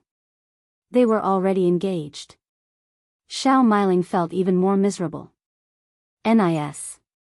Zhang let out a slight sneer. She continued, "Miling, it's never too late. You're not married yet, right? You can even break off the engagement. The Yu family doesn't deserve you. You have to think about it and avoid ruining yourself." Xiao Miling hesitated. Breaking off an engagement could tarnish a girl's reputation, and she was well aware of that. Nis. Zhang seemed to have sensed her concerns and wore a knowing smile. Once Xiao Yunduan becomes an official, you'll become the cousin of an official with a respectable family background. You'll stand out from other girls whose engagements are broken. When that time comes, no one will blame you for this stain. They'll flock to your door, begging for the chance to court you. Xiao Miling's spirits were lifted upon hearing this. Yes, she would indeed be different from other girls whose engagements were broken. The Yu family didn't deserve her, and she was determined to break off the engagement with them. Only foolish people would reject such a well-thought-out plan. She refused to lead a life filled with humiliation and poverty. Chapter 850, Regretful, edited by Bexenville. C-M Translator, Henyu translations. More importantly, she refused to live in the shadow of Xiao Taotao for the rest of her life. She might not have the advantage of having an official brother like Xiao Taotao, which was beyond her control. However, she couldn't accept being significantly inferior to Xiao Taotao. Couldn't she at least enjoy the leftovers from Xiao Taotao's rich meat soup? She simply couldn't settle for rough food when she had the chance for something better. Seeing Xiao Miling's apparent interest, Ms.Zhang felt a sense of satisfaction. She continued to flatter Xiao Miling, who slowly began to believe that she truly deserved someone better. However, Ms.Zhang soon urged Xiao Miling to keep their conversation a secret. You know, I've made some foolish mistakes in the past, and my mother-in-law despises me. If she finds out that I shared this solution with you, she would reject it no matter what. It wouldn't be in your best interest, would it? Xiao Miling instantly gave Ms. Zhang a disdainful look upon hearing her confession. She snorted. Of course not. I want nothing to do with you. Being associated with Ms. Zhang would only bring her misfortune. Ms. Zhang felt a surge of annoyance, but she quickly forced an embarrassed smile. You're right, sister. That's how it should be. I understand. Ms. Zhang sneered inwardly. The Yu family would certainly not break off the engagement. Only fools did that. She eagerly anticipated the unfolding drama.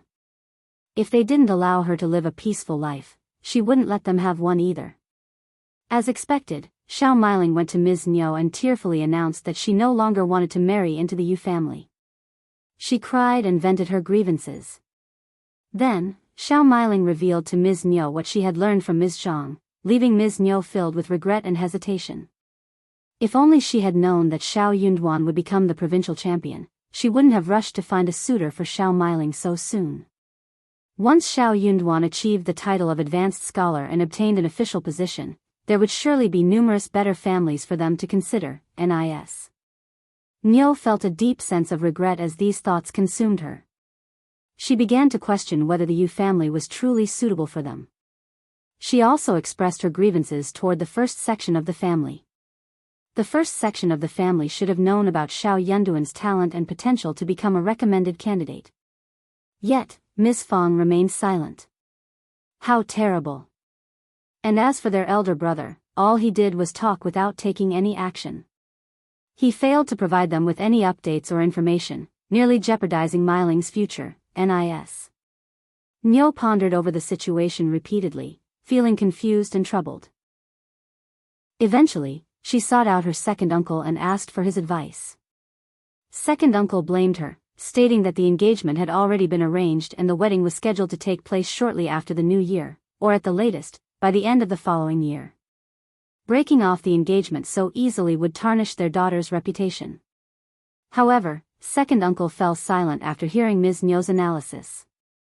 After some contemplation, he responded, breaking off the engagement doesn't seem like an easy task. The Yu family is eager to become our in-laws, and they are unlikely to agree to it. Ms. Nyo grew increasingly frustrated. Yu Xiaomiao is no longer worthy of being our daughter's spouse. It shouldn't be up to them whether they want to continue or not. We can offer them some money to end the engagement. Although typically frugal with money, Ms. Nyo believed that securing a better marital prospect for her daughter was worth the expense. Convinced, second uncle agreed, saying, all right then, find a trustworthy person who can negotiate with the Yu family regarding the cancellation of the engagement. Just state that the bride and groom's horoscopes do not align, and it is best to call it off. That sounds reasonable. And what about the money, second uncle hesitated when it came to reimbursing the money they had received. How about 5 liang? Or perhaps 10? No, 8 liang should suffice. Chapter 851, The Yu family's fury uttered by Baxenville. CM 8 liang was already a significant amount for them. Many families struggled to save even 8 liang within a year. Ms.Mi nodded in agreement. It would be wise for them to act sooner rather than later. The next day, Ms.Mi hurriedly set out to find a matchmaker. Ms.Zhang observed her actions and had a vague understanding of her intentions. She silently sneered. The matchmaker had already profited from Ms.Mi and decided to accompany her on the visit, although she found the entire situation ridiculous. As expected, the Yu family reacted with anger. What are they talking about? Are they joking with us? We've exchanged birth dates and everything matches. They simply don't think we're good enough for them. We won't tolerate being bullied like this. There's no way we're breaking off the engagement. Or I can share this story with others and gauge their opinions. Absolutely. It's non-negotiable. The Yu family was delighted to learn that Xiao Yunduan had become a provincial champion. Although Xiao Miling was not Xiao Yunduan's sister, she was his cousin, after all. If they encountered any difficulties and sought his help, he would never turn them down. Moreover, the martial alliance would greatly benefit their family's reputation. The Yan family also had a prosperous workshop. By establishing a martial connection between the two families, the Yu family might even secure employment at the Yan family's workshop. Earning 1 or 2 liang per month for easy work, what a fantastic opportunity. Additionally, the Xiao family had established a school in Xiaoding village, and their children could attend classes there without paying tuition fees. These were all advantages of the martial alliance. Only foolish individuals would forfeit such an opportunity. In a surprising turn of events, the Xiao family decided to call off the engagement, seemingly due to a sudden lack of confidence. But the Yu family was determined not to let that happen. It was an incredibly humiliating situation. The matchmaker, recognizing the unreasonableness of the Yu family, quietly slipped away instead of engaging in an argument. Blamed and scolded by the Yu family, the matchmaker felt irritated. When passing on the message to Ms.Mi, she added some inflammatory remarks, further fueling the fire. Ms.Mi was also seething with anger. She slammed her hand on the table and cursed, "What a foolish family. Unreasonable people. We will never marry Miling into their household. She would only suffer. We refuse to proceed." Ms.Mi appeared to have found a justifiable excuse to continue with her decision. Taking matters into her own hands, she personally went to the Yu family. Ms.Mi hurled vulgar words at them. Even when she offered to repay them with 10 liang, they engaged in a heated argument that eventually led to a complete dissolution of the engagement. The Yu family was the aggrieved party, but they feared that if Ms.Mi sought help from the esteemed Xiao, they would be powerless to intervene. To gain sympathy and support, they shared their ordeal with others. The Xiao family's arrogance knew no bounds. Such bullying was unprecedented in their eyes. After they had already exchanged birth dates, they suddenly decided to call off the engagement. The news of this development quickly spread throughout Xiaoding village, reaching every household. Miss Fang expressed her disbelief, cursing, "What has gotten into these two? How could they act so unethically? They don't seem to care about the reputation of either the Yu family or their own daughter." Qiao Xian let out a sigh, sharing the sentiment. No respectable family would be willing to establish a marital connection with them now, given their reputation for snobbishness. Even if there were wealthy families interested in marrying Xiao Miling, she might end up as a concubine or face bullying after the marriage, considering the circumstances. Chapter 852, Saving People uttered by Baxenville. CM Translator, Henyi translations. Indeed, the intricacies of a marriage are often invisible to those outside of it. Only the couple themselves truly understand what goes on within their relationship. Each person must live their own life, making choices that are best for them. In light of these events, Ms. Fang's concern for Tao Tao grew. Qiao Xian reassured her with a smile. "Don't worry, Mom. We come from different sections of the family. If anyone assumes we are the same, we don't need to consider such a suitor. Trust me, Tao Tao will surely marry a good man. Ms. Fang found some solace in these words. However, Ms. Niu did not anticipate that the Yu family would spread the news, causing her immense anger. She vented her frustration through vehement curses at home. Xiao Miling was consumed by anger, constantly shedding tears within the confines of her home. Ms. Niu and second uncle sought help from Ms. Fang and elder uncle. Brother, sister-in-law, you must help us. Ms. Niu's tearful plea only fueled Ms. Fang's fury. What right do you have to cry? This is all your own fault. If you didn't want to go through with the marriage, you shouldn't have arranged it in the first place. No one forced you into this. You exchanged birth dates and even set a wedding date. And now you break it off. It's highly unethical. The Yu family is a good family that has been humiliated. Of course, they are upset. Wouldn't you be upset in their position? Elle didn't want to. But it's all your fault. Ms. Niu snapped at Ms. Fang. If you had informed us that Yunduan would achieve such success, we wouldn't have arranged a marriage for Miling. But you purposely concealed the truth, and you don't even want Tao Tao to find a suitor. You must have done that intentionally. You. Ms. Fang was infuriated by these accusations. Whether Yunduan would become a recommended man was uncertain for everyone. What nonsense are you spouting? It's utterly ridiculous. And I haven't found a suitor for Tao Tao because I don't think she should get married right now. How is that even relevant? Any more nonsense like this, and they'll slap it right across your face. Ms. Niu's eyes widened, clearly unconvinced, but she chose not to engage in further argument. Times had changed. After Xiao Yunduan became the provincial champion, the second branch of the family was no longer as confrontational as before. They might still be bothersome, but not as forceful. However, second uncle chimed in. Elder sister-in-law, let it go.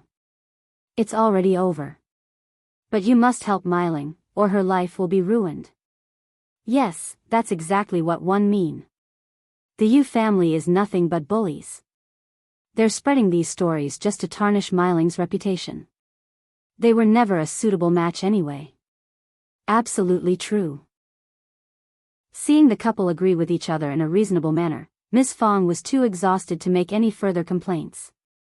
The room fell into a heavy silence. Even eldest uncle, who had always held his brothers in high regard, was visibly flushed with anger. Clearly, the blame rested with the second branch of the family. Ms. Fang regarded them with disdain.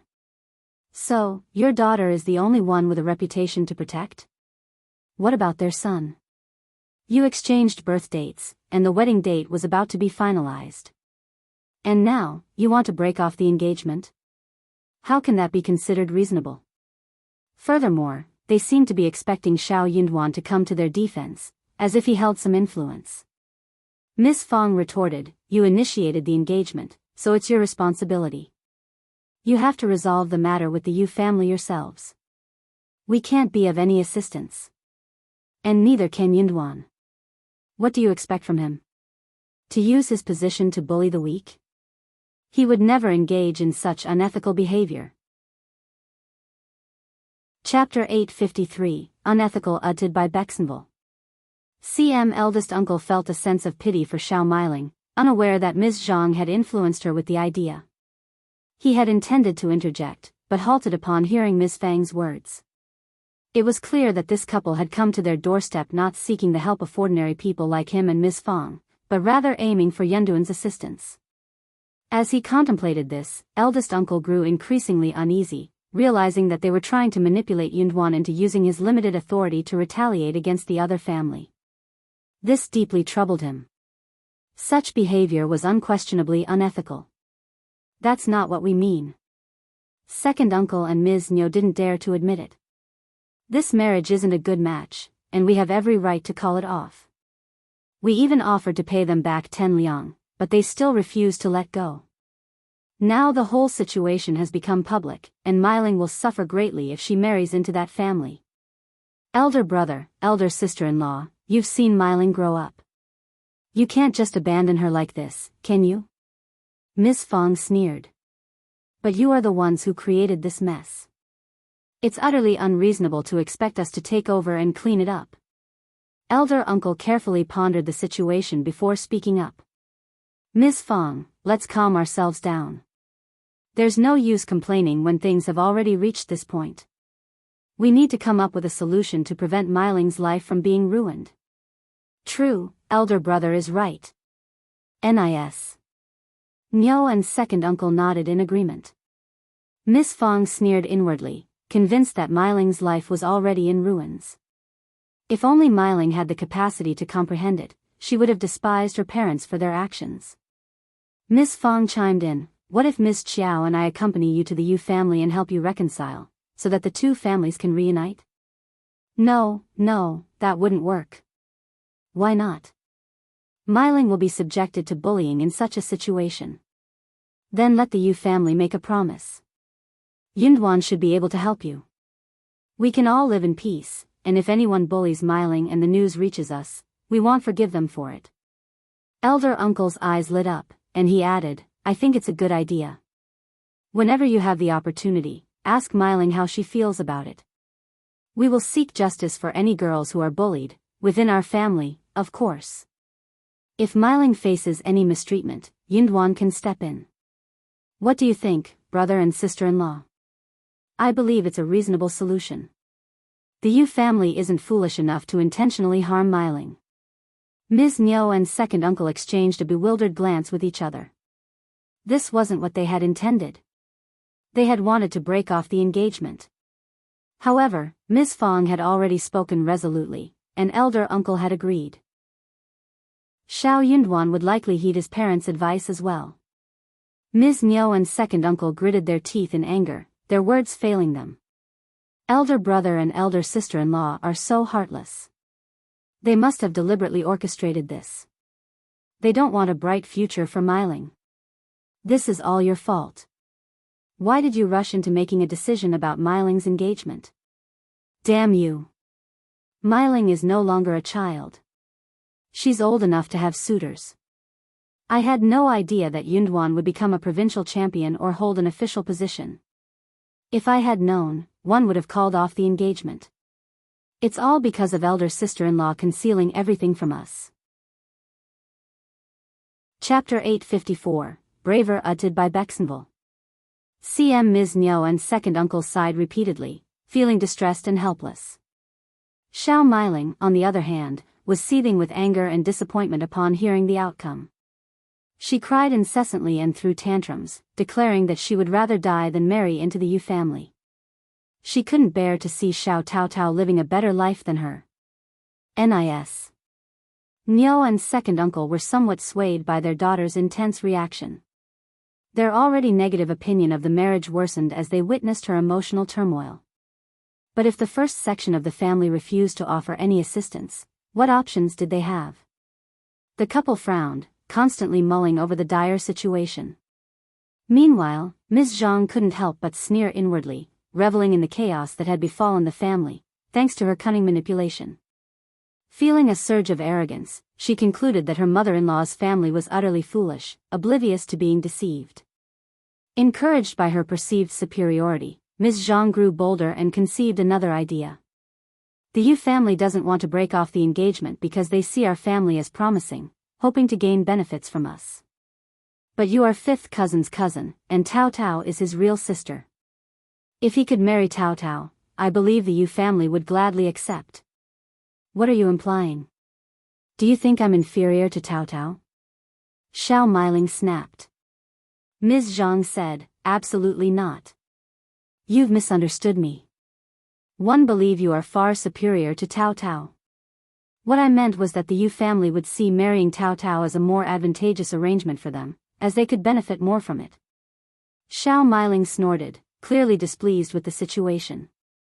However, she reluctantly admitted that Ms. Zhang's assessment had some truth to it. But don't mock us any further. Elder aunt would never allow Tao Tao to marry into the Yu family. They aren't that kind-hearted. They would never allow Tao Tao to replace her as the bride. She had never even entertained the thought. A sinister smile crept across Ms. Zhang's face as she sneered, but what if that man from the Yu family forces something upon Tao Tao, and Tao Tao has no choice but to marry him? Xiao Meiling was taken aback, her eyes widening with curiosity. Tell me more. Ms. Zhang spoke in a mysterious tone. Yu Xiaomiao is coming here to bring us gifts, right? Let's gather the first section of the family and the third section of the family for a dinner. And when they have some drinks, Xiao Meiling was surprised, a newfound understanding dawning upon her. I see. Enlighten me further. That seemed like a viable solution. Since the first section of the family had refused to help them and had effectively ruined her life, Xiao Meiling felt no remorse towards them. She warned Ms. Zhang, never speak a word about this to anyone, ever. Xiao Meiling understood that it was not an honorable plan to be proud of, and it should remain a secret. Ms. Zhang agreed, knowing that discretion was crucial. Xiao Meiling approached Ms.Mi with a sense of satisfaction, her confidence bolstered. Ms.Mi was taken aback upon hearing Xiao Meiling's idea. But as she contemplated the situation, she realized something profound. It was a brilliant idea. Wasn't it too harsh on Tao Tao? Well, Miss Fong had been cruel to them first, and they were merely reciprocating. The first section of the family had started it, and now the second section of the family would return the favor. Since Miss Fong had believed that the Yu family was a suitable match, why not have Tao Tao marry into the Yu family? It would be a perfect fit, wouldn't it? Ms. Nyo pondered over the idea, considering the best course of action. They needed a well-thought-out plan to ensure they wouldn't be caught by the first section of the family. Every detail had to be carefully executed, leaving no traces behind. Furthermore, they needed to establish a cooperative relationship with the Yu family, ensuring that Yu Xiaomiao would be on board with their plan. Ms. Nyo had no doubts about the outcome. The Yu family would not be foolish enough to reject a marriage proposal for Xiao Yunduan's younger sister. Chapter 855, The Invitation Uttered by Bexenville. The first section of the family had expected the second section of the family to continue making a fuss about the situation, but to their surprise, it abruptly stopped. They let out a collective sigh of relief, grateful for the respite. Miss Fong voiced her opinion. I'll think that they must have realized that it is an unreasonable thing, and we won't help them. Indeed, it seemed that the second section of the family had come to the same conclusion. Ms. Nyo and second uncle approached the first section of the family once again, wearing guilty expressions and suggesting that they could proceed with marrying Xiao Meiling off to the Yu family instead. Recognizing that they were all part of the same family, the first section of the family agreed readily, promising to support them if the Yu family were to mistreat Xiao Meiling. Feeling reassured, the second section of the family then mentioned that Yu Xiaomiao would deliver the presents in 3 days and invited the entire family to join them for dinner. The purpose was to showcase the unity within the family and to instill some fear in the Yu family, preventing them from seeking revenge. Both Ms. Fong and eldest uncle agreed wholeheartedly. With that, Ms. Nyo and second uncle left with happiness in their hearts. Yang Xiaoni couldn't help but wear a smile as she addressed Xiao Xian. Did I misunderstand? Are second aunt-in-law and second uncle inviting the entire family for dinner?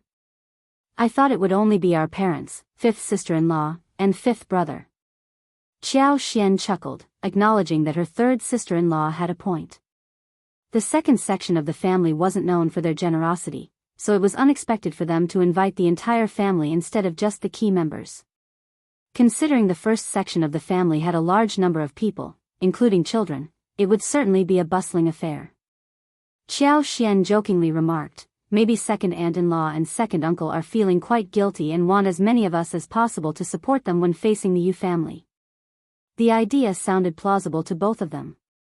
Yang Xiaoni sighed and nodded in agreement, saying, indeed, Meiling is their daughter, and they want to ensure her future happiness. For the sake of their daughter's happiness, attending one dinner was a small price to pay. If it weren't for the intervention of someone from the Yu family approaching Ms. Fong and Xiao Yunduan, the first section of the family would have held on to their belief all along. Meanwhile, at the Yu family residence, Ms. Nyo made a secret visit to her future in-laws and shared her plan. Mrs. Yu was persuaded and agreed to the arrangement. As long as they executed the plan effectively, it was crucial for Yu Xiaomiao to cooperate. He didn't need to know the details, and he wouldn't face any blame. They were well aware of the advantages that came with marrying the sister of an official. Nobody in the village would dare offend them, and the official would always prioritize the well-being of his sister. While the Yu family wasn't inherently greedy, they wouldn't pass up on such an opportunity for financial gain. Upon receiving the Yu family's assurance, Ms.Mi felt elated. It was an irresistible temptation that no one could refuse. Officials needed to maintain strong connections with other influential families. After Tao Tao's marriage, Xiao Yunduan would no longer have a sister, and he would need to forge a marital alliance with another family. Mi-Ling was the most suitable candidate for him to consider. Chapter 856, Disorganization uttered by Bexenville. Maybe Mi-Ling could marry into an official's family and become the wife of an official. This idea further fueled Ms.Mi's determination. She was determined to make it happen, no matter what. However, when Mrs. Yu shared the plan with her husband and Yu Xiaomiao, they exchanged a glance and immediately dismissed the idea. You even criticized Mrs. Yu for entertaining such a ridiculous notion. Ms.Mi's idea is preposterous. Why are you even considering it? Provincial Champion Xiao is a highly intelligent individual who can see through such schemes. Regardless of whether the plan succeeds or not, we would antagonize many people. The second section of the family is his own family, and he wouldn't target them. But we are outsiders. Have you thought about the consequences? Mrs. Yu remained unconvinced. But Xiao Tao will be our daughter-in-law, and we are family as well. The first section of the family wouldn't harm their own daughter. We're not greedy people, we just want to live a decent life, that's all. Yu Xiaomiao sneered. Mom, he is the provincial champion and possesses various means to deal with us. If they seek revenge by ruining our siblings, do you have any control over that? The Yu family could never bear such consequences. Mrs. Yes' expression changed. No, it's impossible. We will be relatives by that time, and they would never stoop so low. Of course they would. Have you not heard what happened to the Zhao family? Mrs. Yu fell silent, her face turning pale. Indeed, she was well aware of the circumstances surrounding the Zhao family. Not everyone was oblivious to the truth. Young Master Zhao had some inkling about the first section of the Xiao family's daughter-in-law, and soon after, they mysteriously vanished. People began to connect the dots and realize that there must have been some connection. The downfall of the Zhao family was evident. They deserved punishment, but the extent of the retribution seemed excessive. No one dared to question the Xiao family's actions. No one dared to voice their approval either. Mrs. Yu remained stubborn, speaking through gritted teeth. But Tao will be our daughter-in-law, and if they dare lay a finger on my son and daughter, I will make sure their daughter learns a lesson. It's only fair, as one would be her mother-in-law. Yu Xiaomiao sneered even more, his anger evident in his voice. You're really willing to entertain that thought, Mom? If you retaliate against their daughter, they could take it out on me. They might even divorce us. Provincial Champion Xiao is on the path to becoming an official, and even if he doesn't, the Xiao family has many influential members who would never allow their sister to be mistreated. Mrs. Yu opened her mouth to respond but found herself at a loss for words. It was true, in reality, she was merely playing with empty threats. She lacked the courage to actually confront anyone. Mr. Yes' glare intensified. Now you realize how wrong you were, don't you? How could you agree to such a plan? I never knew you could be like this. Mrs. Yu felt her heart shatter but found herself unable to respond. She murmured, but I already made a promise to Ms.Mi. Father and son continued to glare at her, their disappointment evident. She gathered her courage and straightened her back. Why are you glaring at me like that? I'm doing this for Xiaomiao and for the sake of our family. Mr. Yu furrowed his brow, contemplating that once Xiaomiao got married, they should live separately. The two sons should reside in different places. They would live with their eldest son, whose wife would be in charge. Mrs. Yu would have no authority and would simply take care of her grandson and do some household chores. That would be her role. She couldn't be in a position of authority, or it would lead to trouble. Yu Xiaomiao interjected, that's your problem. I'm going to the shouting village to inform the first section of the family about this. Chapter 857, Truth Uttered by Bexenville. CM, what? No way.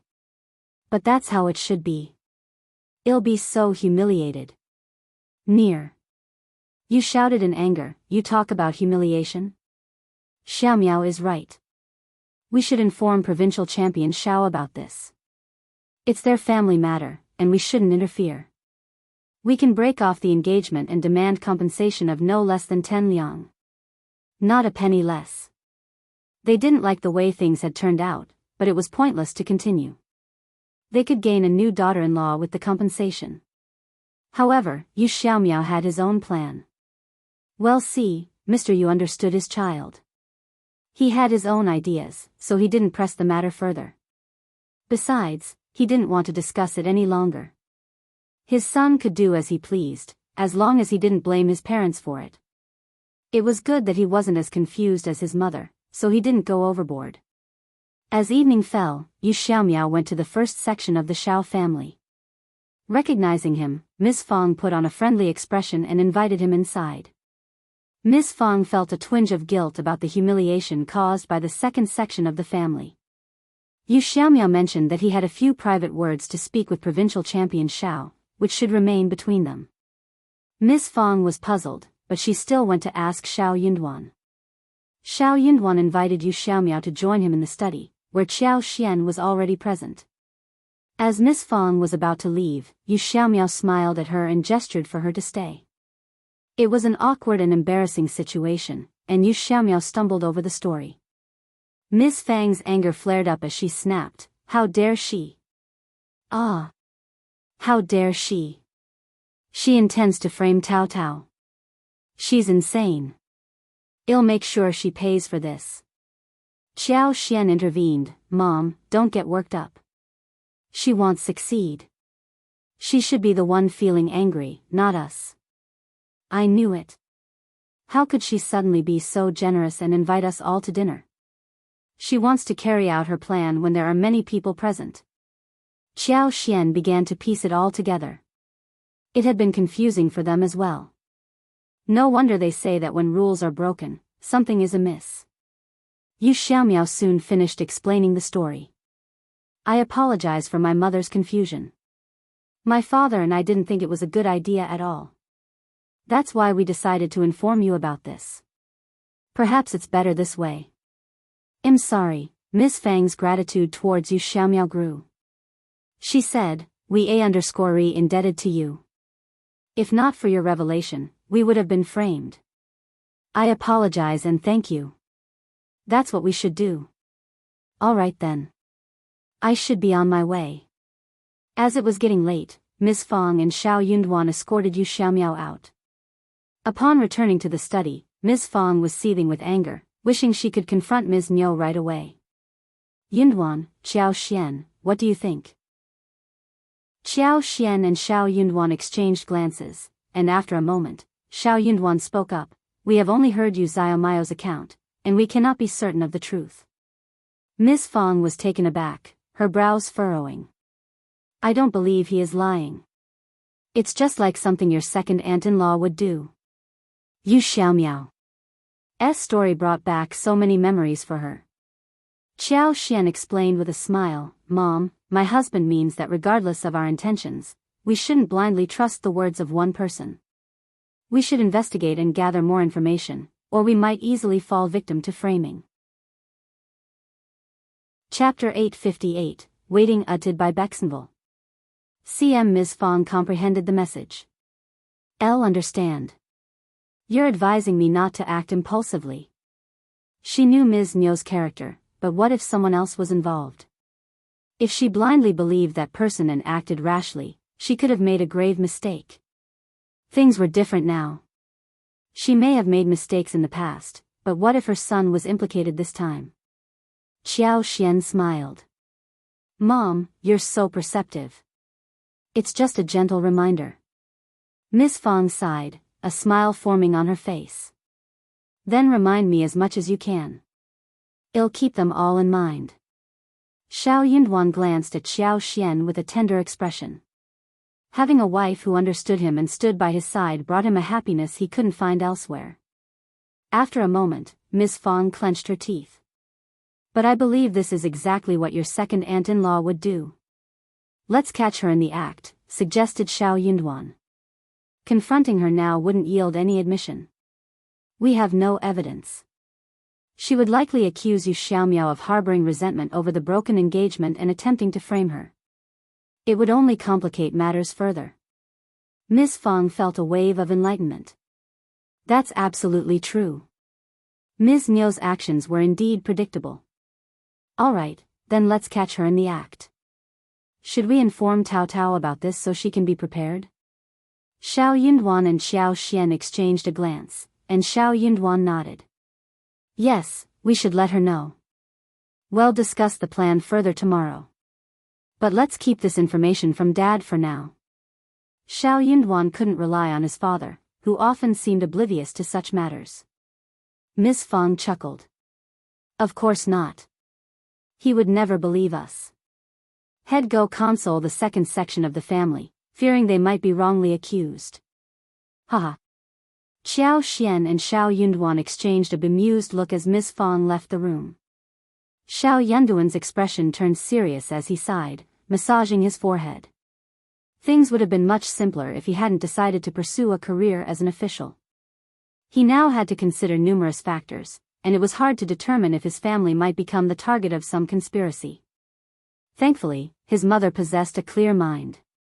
Xiao Xian sighed. Yu Xiaomiao seems like a level-headed person. Xiao Meiling is fortunate to marry him, and it's surprising that the second aunt-in-law refuses to believe it. Xiao Yunduan smiled. I'm not sure what makes her so confident.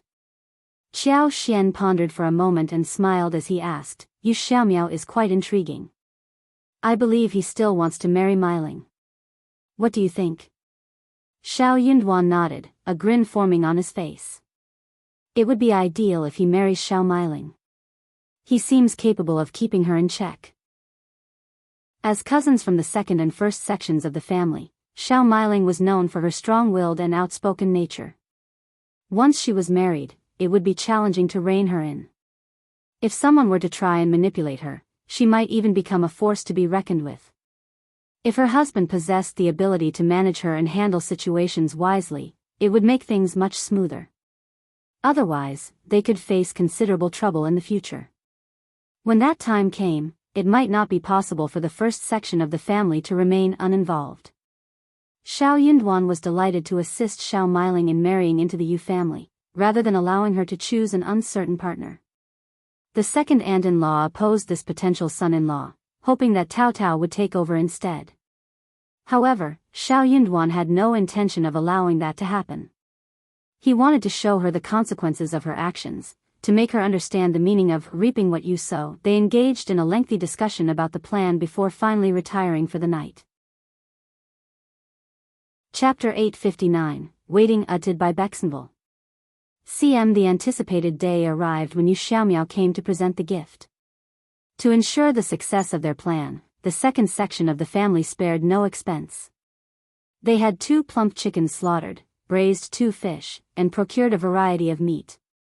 They even had Xiao Sailang bring tofu, yubas, and dried tofu from the Yan family the day before. Ms. Yan, unaware of the scheme, interpreted her mother-in-law's generous gesture of inviting the first and third sections of the family for dinner as a sign that they had reconsidered and accepted the marriage. Thus, she actively offered her assistance. Only Ms. Zhang's eyes gleamed with excitement, as if her heart was leaping with anticipation. She couldn't wait to witness the spectacle unfold. Yu Xiaomiao arrived at 10 in the morning, and Ms.Mi, along with second uncle, who still believed he was on their side, greeted him joyfully. Second uncle pulled him aside, speaking in a hushed and smiling voice. You need to pretend to be drunk, but not actually drunk. I'll have the brothers guide you to the wing room. Once the girl is there, you know what to do. Just remember not to go overboard. It was all part of the show, not a genuine move. Tao Tao would be defenseless if she ended up in the same room as Yu Xiaomiao. Second uncle certainly didn't want Yu Xiaomiao to make any real advances towards Tao Tao under his roof. It wouldn't bode well for his reputation. Yu Xiaomiao chuckled inwardly, then turned to his future father-in-law, nodding earnestly. But he couldn't help but wonder who would be accompanying him in the room. Ms.Mi instructed her 2 daughters-in-law to prepare 2 tables filled with delicious food and gathered the entire family together. Yang Xiaoni openly praised Ms.Mi for her generosity, which made Ms.Mi feel uneasy. Generous? She was coerced into this. She had no desire to do any of it. Xiao Lulang was absent. Third uncle claimed he was too busy studying and couldn't join for lunch. NIS. Mio and second uncle had invited so many people with the intention of creating chaos, making it easier to execute their plan. They also wanted witnesses to avoid any potential denials. Xiao Lulang's absence didn't concern them. Eldest uncle expressed great concern for Xiao Lulang, saying emotionally, "Lulang is working so hard now. Please take care of him and make sure he doesn't overexert himself." Ms.Mi sighed, feeling worried. She refrained from boasting about her son as she had done before. Third uncle beamed with pride. Lulang must have thought it through. I'm confident he'll make it next year. He's ambitious and he promises us a future filled with happiness as he pursues his path to becoming an official. The table was set with various dishes, and Xiao Xiaoji, Tao Tao, and Ms.Zhang enjoyed their meal in the kitchen with Xiao Miling, while the rest of the family gathered around the table in the hall.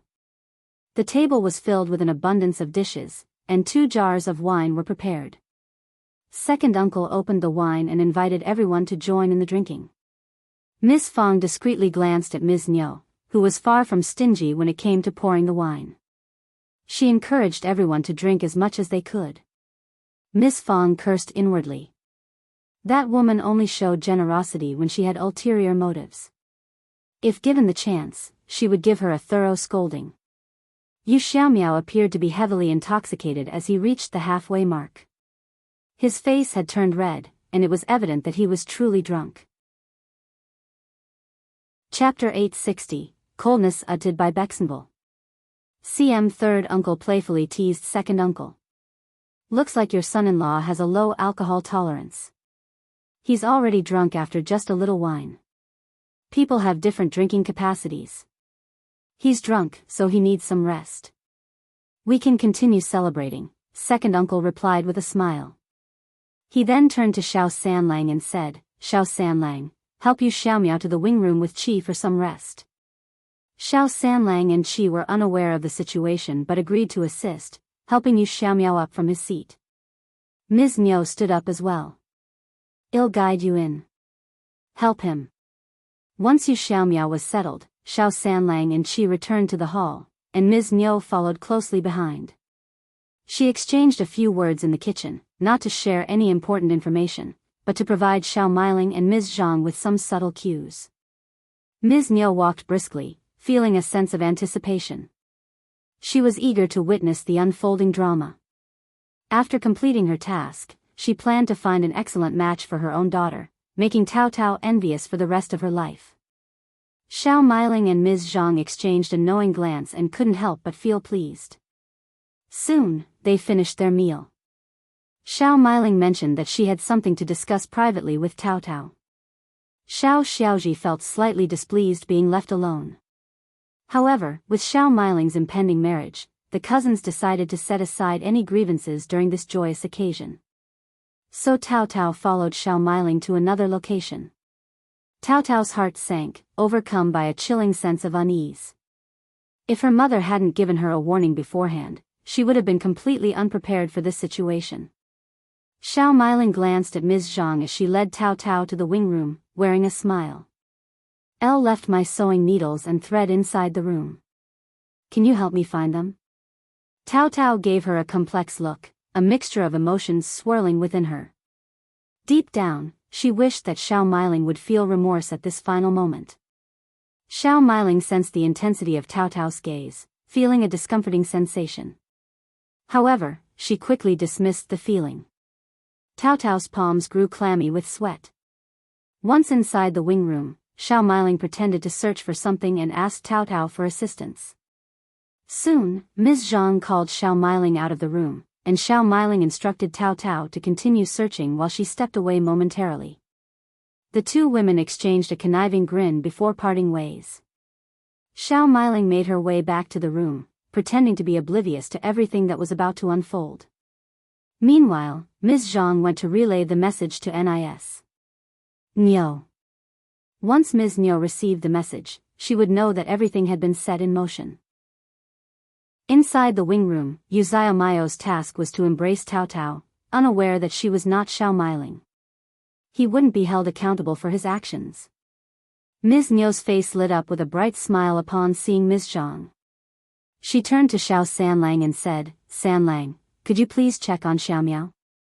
I'm feeling a little concerned." She had already gone after the food was finished. The first section of the family needed to witness this firsthand. As soon as Xiao Sanlang raised his voice, they would all rush in that direction. Xiao Sanlang agreed, setting his chopsticks down and leaving the table. Soon, a scream echoed through the air. "What's happening here? What's going on? What happened to Sanlang? Let's all go and see." Ms.Mi hurriedly dashed out of the hall. Ms. Qiao, Xiao Yunduan, and Ms. Fang, who were privy to the plan, could only shake their heads in disbelief. Ms.Mi was certainly driven by her own motivation. Ms. Fang sneered. "Let's all go and have a look." You're tuning into the Carefree Valley YouTube channel.